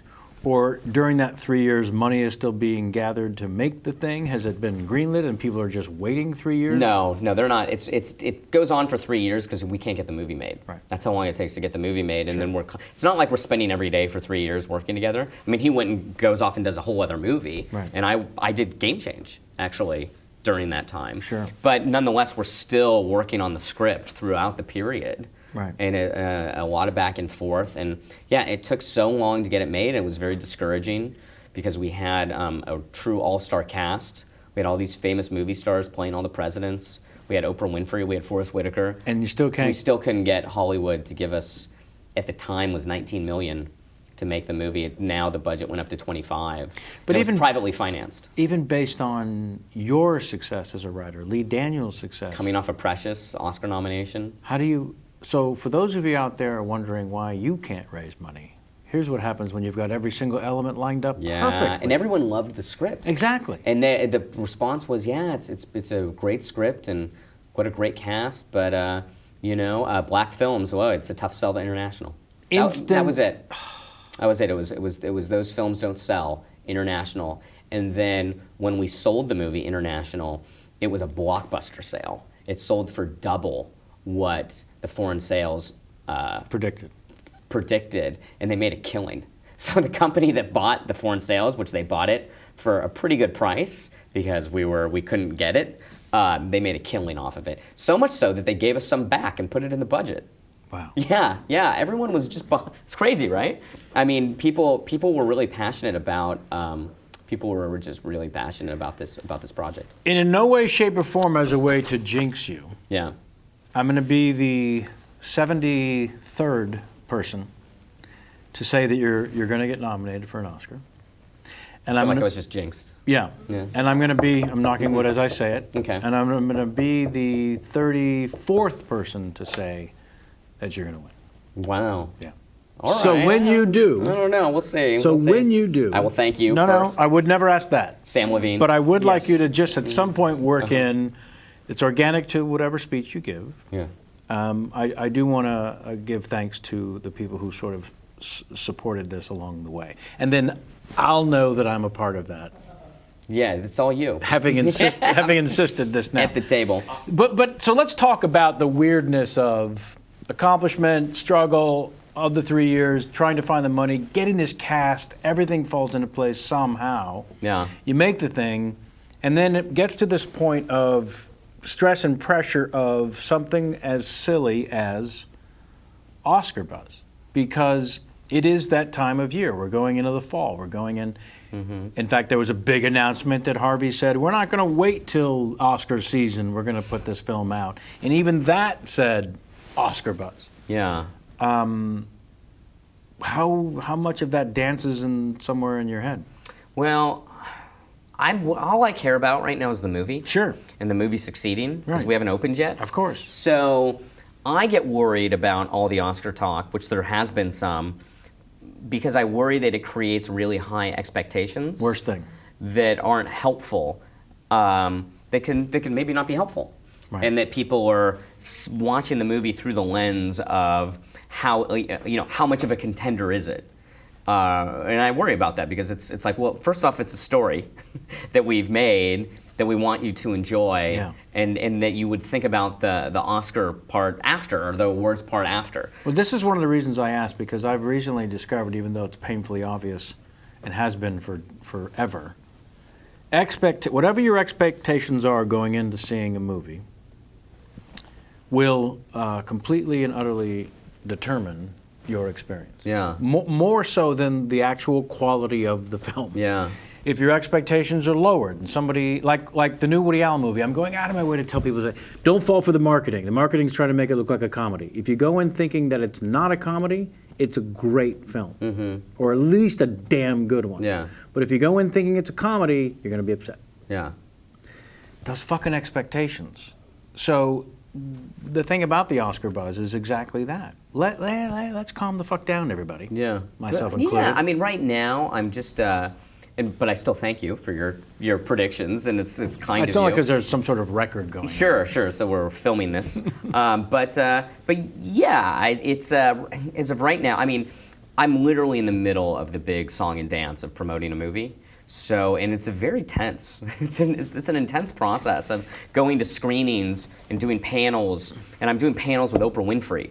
I'm sitting next to Oprah Winfrey. Tell me about the recent I mean, appearance on that's- Charlie Rose. Yeah, I mean, I do Charlie Rose with Lee Daniels, Forrest Whitaker, Oprah Winfrey, and that's nerve-wracking for someone like myself, and it's just nerve-wracking. And Oprah has been amazing to me too. I mean, she's always giving me shout-outs at these Q&As we're doing, and she's complimenting me a lot, and it actually means a lot to me because I feel like she's really got my back. But And as I don't an even actor- really know her that well, but it's just she's been so cool. What was great about Charlie Rose, which I was asked actually very few questions, so I just kind of sat there silently looking like an idiot, which I looked like an idiot on your show, and I talked the whole time, so it's sort of a lose-lose. But she, watching Oprah, what's happening? Our time's up. No. It's a strange way we let the guests know. Yeah, do I get shot now? This feels like... It's the alarm from the building next door, and they tell me they can barely hear it on our mic. Okay, so no press one has on. heard that. Press on. But being at the Charlie Rose table and just the stories Oprah told, it was completely riveting. Right, but as an actor, you know that if the material is the reason everybody's there, then it's not just magnanimous to point out how much you support the writer. Sure. It's organic and makes sense to the conversation. It doesn't happen a lot, though. But it doesn't happen. I mean, I've been fortunate where I feel like on my projects, the actors have been very generous to me. Right. In all of them. I mean, Julianne Moore was amazing to me throughout the entire process, and Oprah's been great. Yeah. And Oprah and Forrest Whitaker's been great. So Well- it's been, and you know who's been really great is Lee Daniels. Has just been giving me props at the Q&As, and But most filmmakers don't do that. Yeah, a film by. Yeah, they don't do that. In this case, his name's in the title of the movie now. Yeah. Lee Daniels The Butler. So is that kind of nonsense controversy, which is such a ridiculously strong word for such a silly thing, helpful in terms of getting the word out about the film, or is it just a mosquito annoying? Both. Yeah. Yeah, it was more than a gnat. It was frustrating. Right. It was, I mean, one, I liked the press that it got the film, and Harvey Weinstein just took this and just wrote it till he got about $10 million in free press out of it. I mean, it was amazing watching what Harvey did with that situation where he was getting, I don't know if attacked is the word, but he was getting punished, and he took that punishment and just created so much press out of it. Yeah. It's one of the 20 reasons why he is who he is. Because that was just, and it got funny just watching him just like work the press. But it was frustrating for me because I was worried it was going to hurt the movie, and I was worried we would have to come up with a whole new title because at one point the MPAA ruled that we couldn't even use the word Butler in the title. Right. And we were coming out in 6 weeks. So that was very frustrating. I was very disappointing in the end that we didn't get to keep the title, The Butler. But it's so strange because movies have been called the same thing. Yeah, I mean, it went so far beyond that. Right. It was, and it's not as if Warner Brothers was in the wrong. They controlled the rights to the title, The Butler. I mean, through the MPA rules that everyone signs into, they controlled the rights to that title. I was just very disappointed it didn't get worked out to the point that we got to keep the title that I'd come up with 4 years ago. But Lee Daniels The Butler, I thought was the best next alternative because the movie's still called The Butler. Who came up with that? I don't know. I was not. Because it seems like a beautiful fuck you. I wasn't an insider on this. Yeah. I know that Warner Brothers was comfortable with that title. Right. And I think the Weinstein Company liked the title. You know who was not comfortable with it was Lee Daniels. I'm sure. Yeah, he was just like, I know he felt very awkward about it. And when the day that the ruling came in and that was going to be the title, I called him.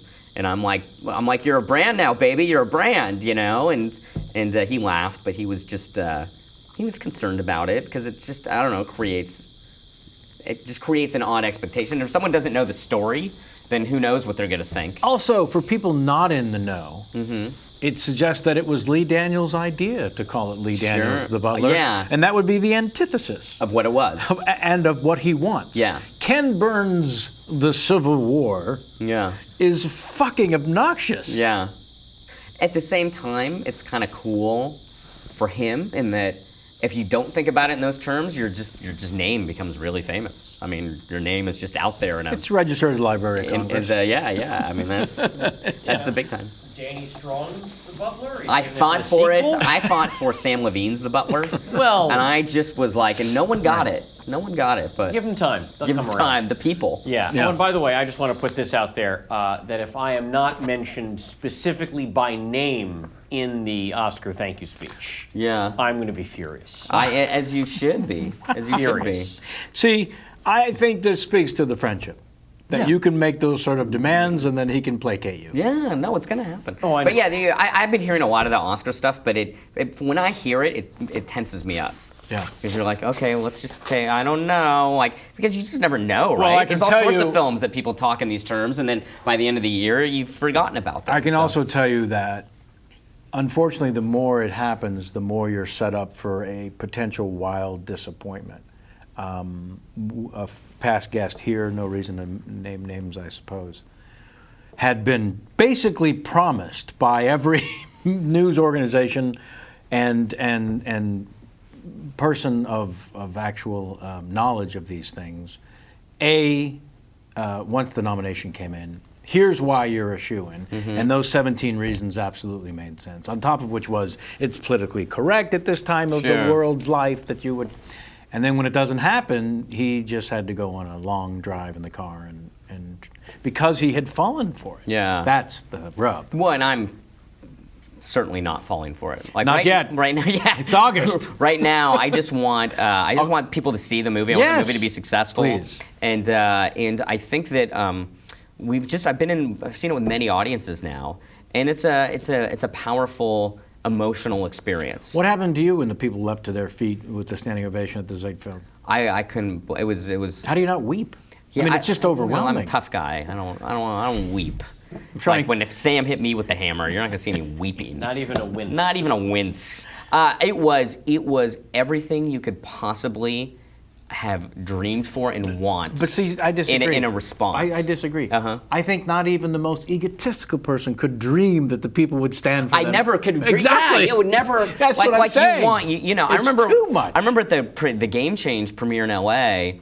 I was like, oh, I hope they like break out into applause when the movie ends. Right. And the movie ended, and it was just the weakest applause you've ever seen. 7 people. And I'm like, oh, well, I guess that's what it is. So when they started at the premiere, they started screaming before it actually went to black, because there's this shot of a hallway and the music swells and it's clear the movie's ending. And there's voiceover through it. Spoiler alert. Yeah, well, but there's voiceover through this hallway sequence, and they started screaming. So they didn't get to hear the voiceover because they were screaming as he was.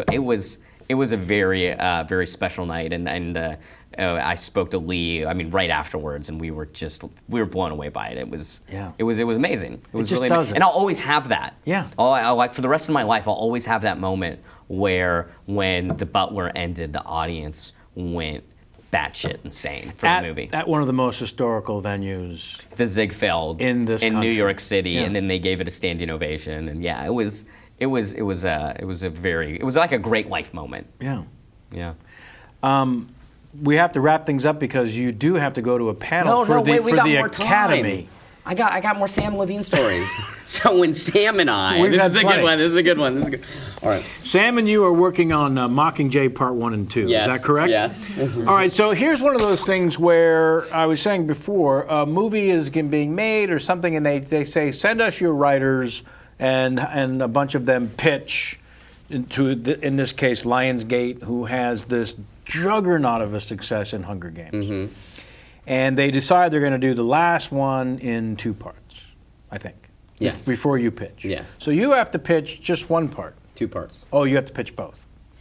And you, what, lock yourself up for a week and figure out how to do this? Yeah. That's what happened.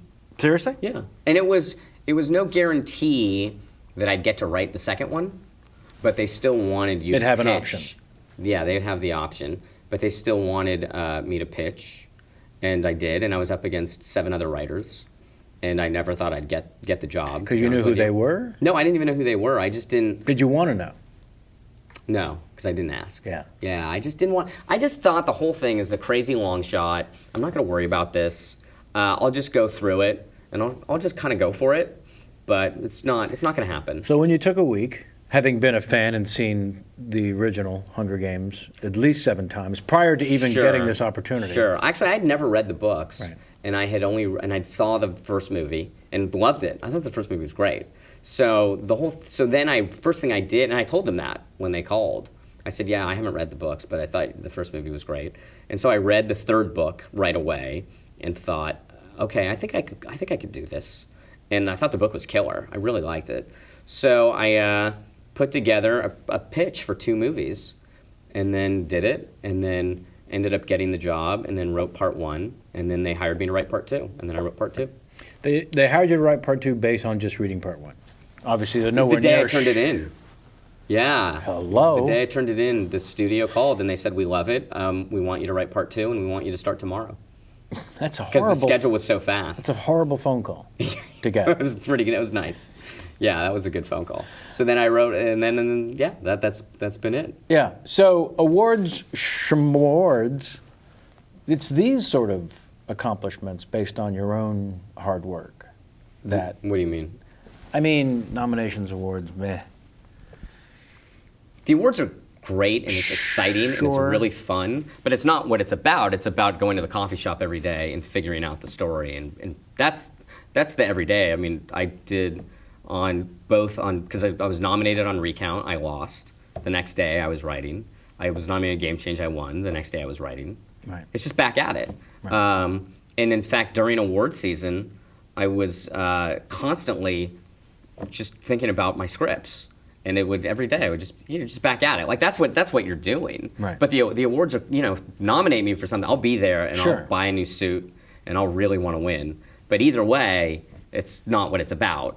It's about getting the work done and Right. working on things you're excited about. That's why the impact of this phone call. First of all, the phone call saying 7 people pitched this and we want you to do it. Yeah. That victory alone is extraordinary. Mm-hmm. But to me, even more extraordinary is the accomplishment of breaking the code once again to the point of them reading it and asking you to do the second one. In other words, we read your first draft, or the draft you handed in. We've got notes. Mm-hmm. Our notes are we'd like you to write the second one. Well, so I'm a little off time-wise. No, it's I all did right. do notes Of course. before we turned it into the studio. Of course. And then the studio call was the hiring Right. to get. So I did, I think, 2 drafts with the producers before we turned it into the studio. Please. Yeah. If you said this was the first draft, Sure.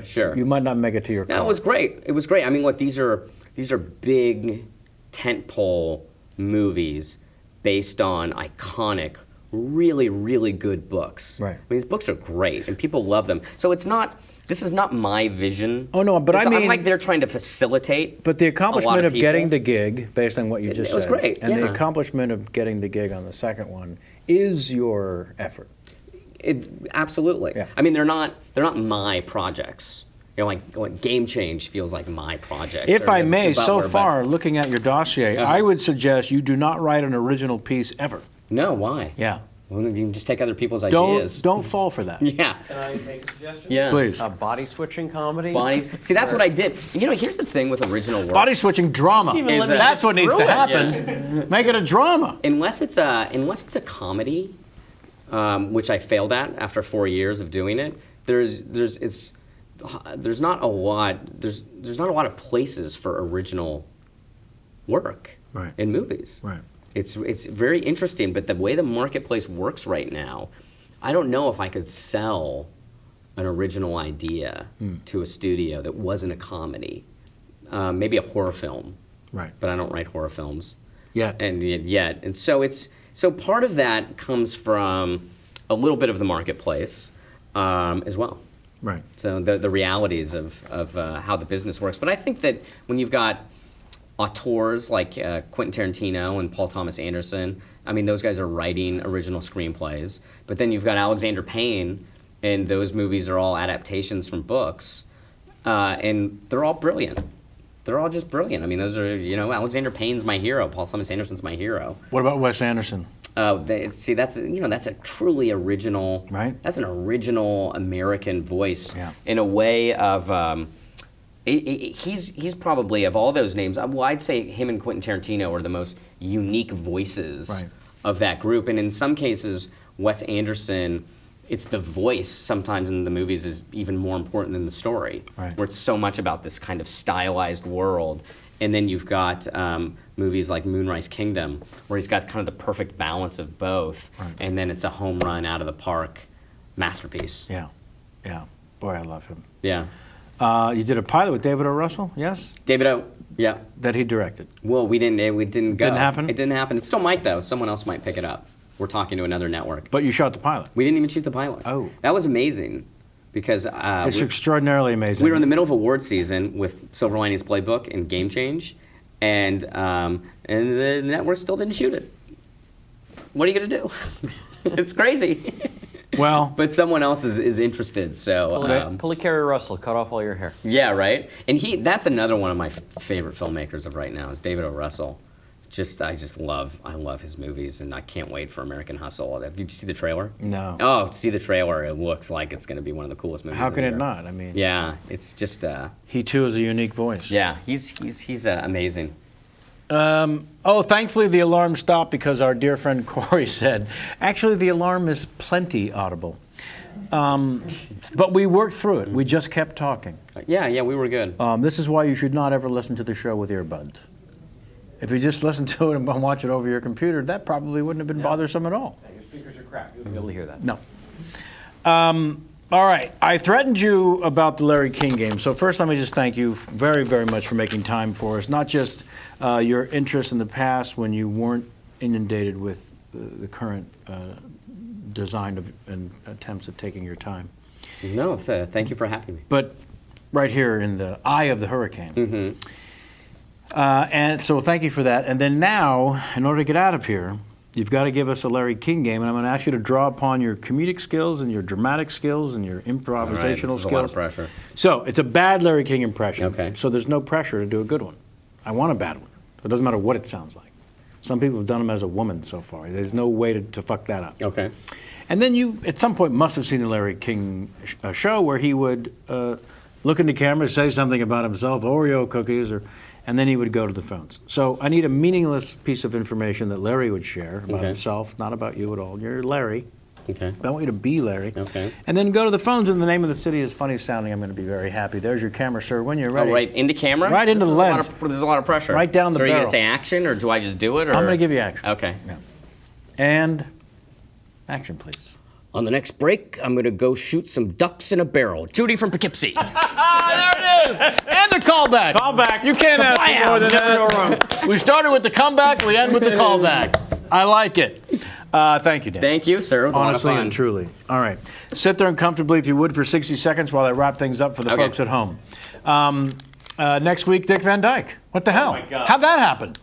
Yeah. And Danny's drawing to Dick Van Dyke in one move. Lorraine Newman wrote me the sweetest email. She just had supper with them and said, make sure he tells you stories about Paul Lynde Yeah, and so are you kidding? How does that not going to happen? Oh gosh. So okay, so check out J-Mac is out of town, but he's going to be updating the schedule at the website He may or may not be alive. He may or may not be with us I because have not heard from him in like 2 days.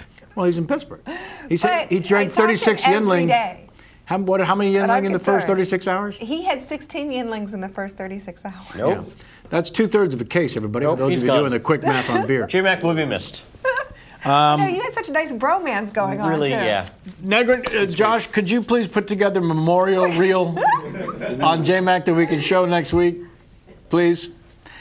Okay, so check the local listings. After that, I think we've got Ron Perlman, just because Kenny was a big fan of Beauty and the Beast. Not all of his other brilliant work, from Hellboy to Sons of Anarchy. Revlon.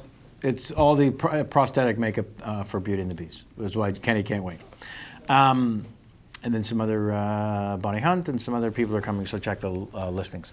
I want to thank here in the studio Jamie and Sammy as always, Evil Dr. Chen, Juan and Amelia and Courtney who were visiting and made up our studio audience, and of course the 2 J's of happiness, formerly known as the 3 J's, Josh and Justin, and then Sonia Cabrera on makeup, taking off that pasty glow.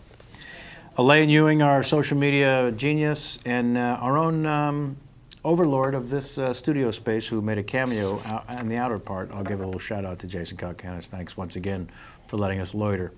Until next week, and as always, I ask you to please get out of my face.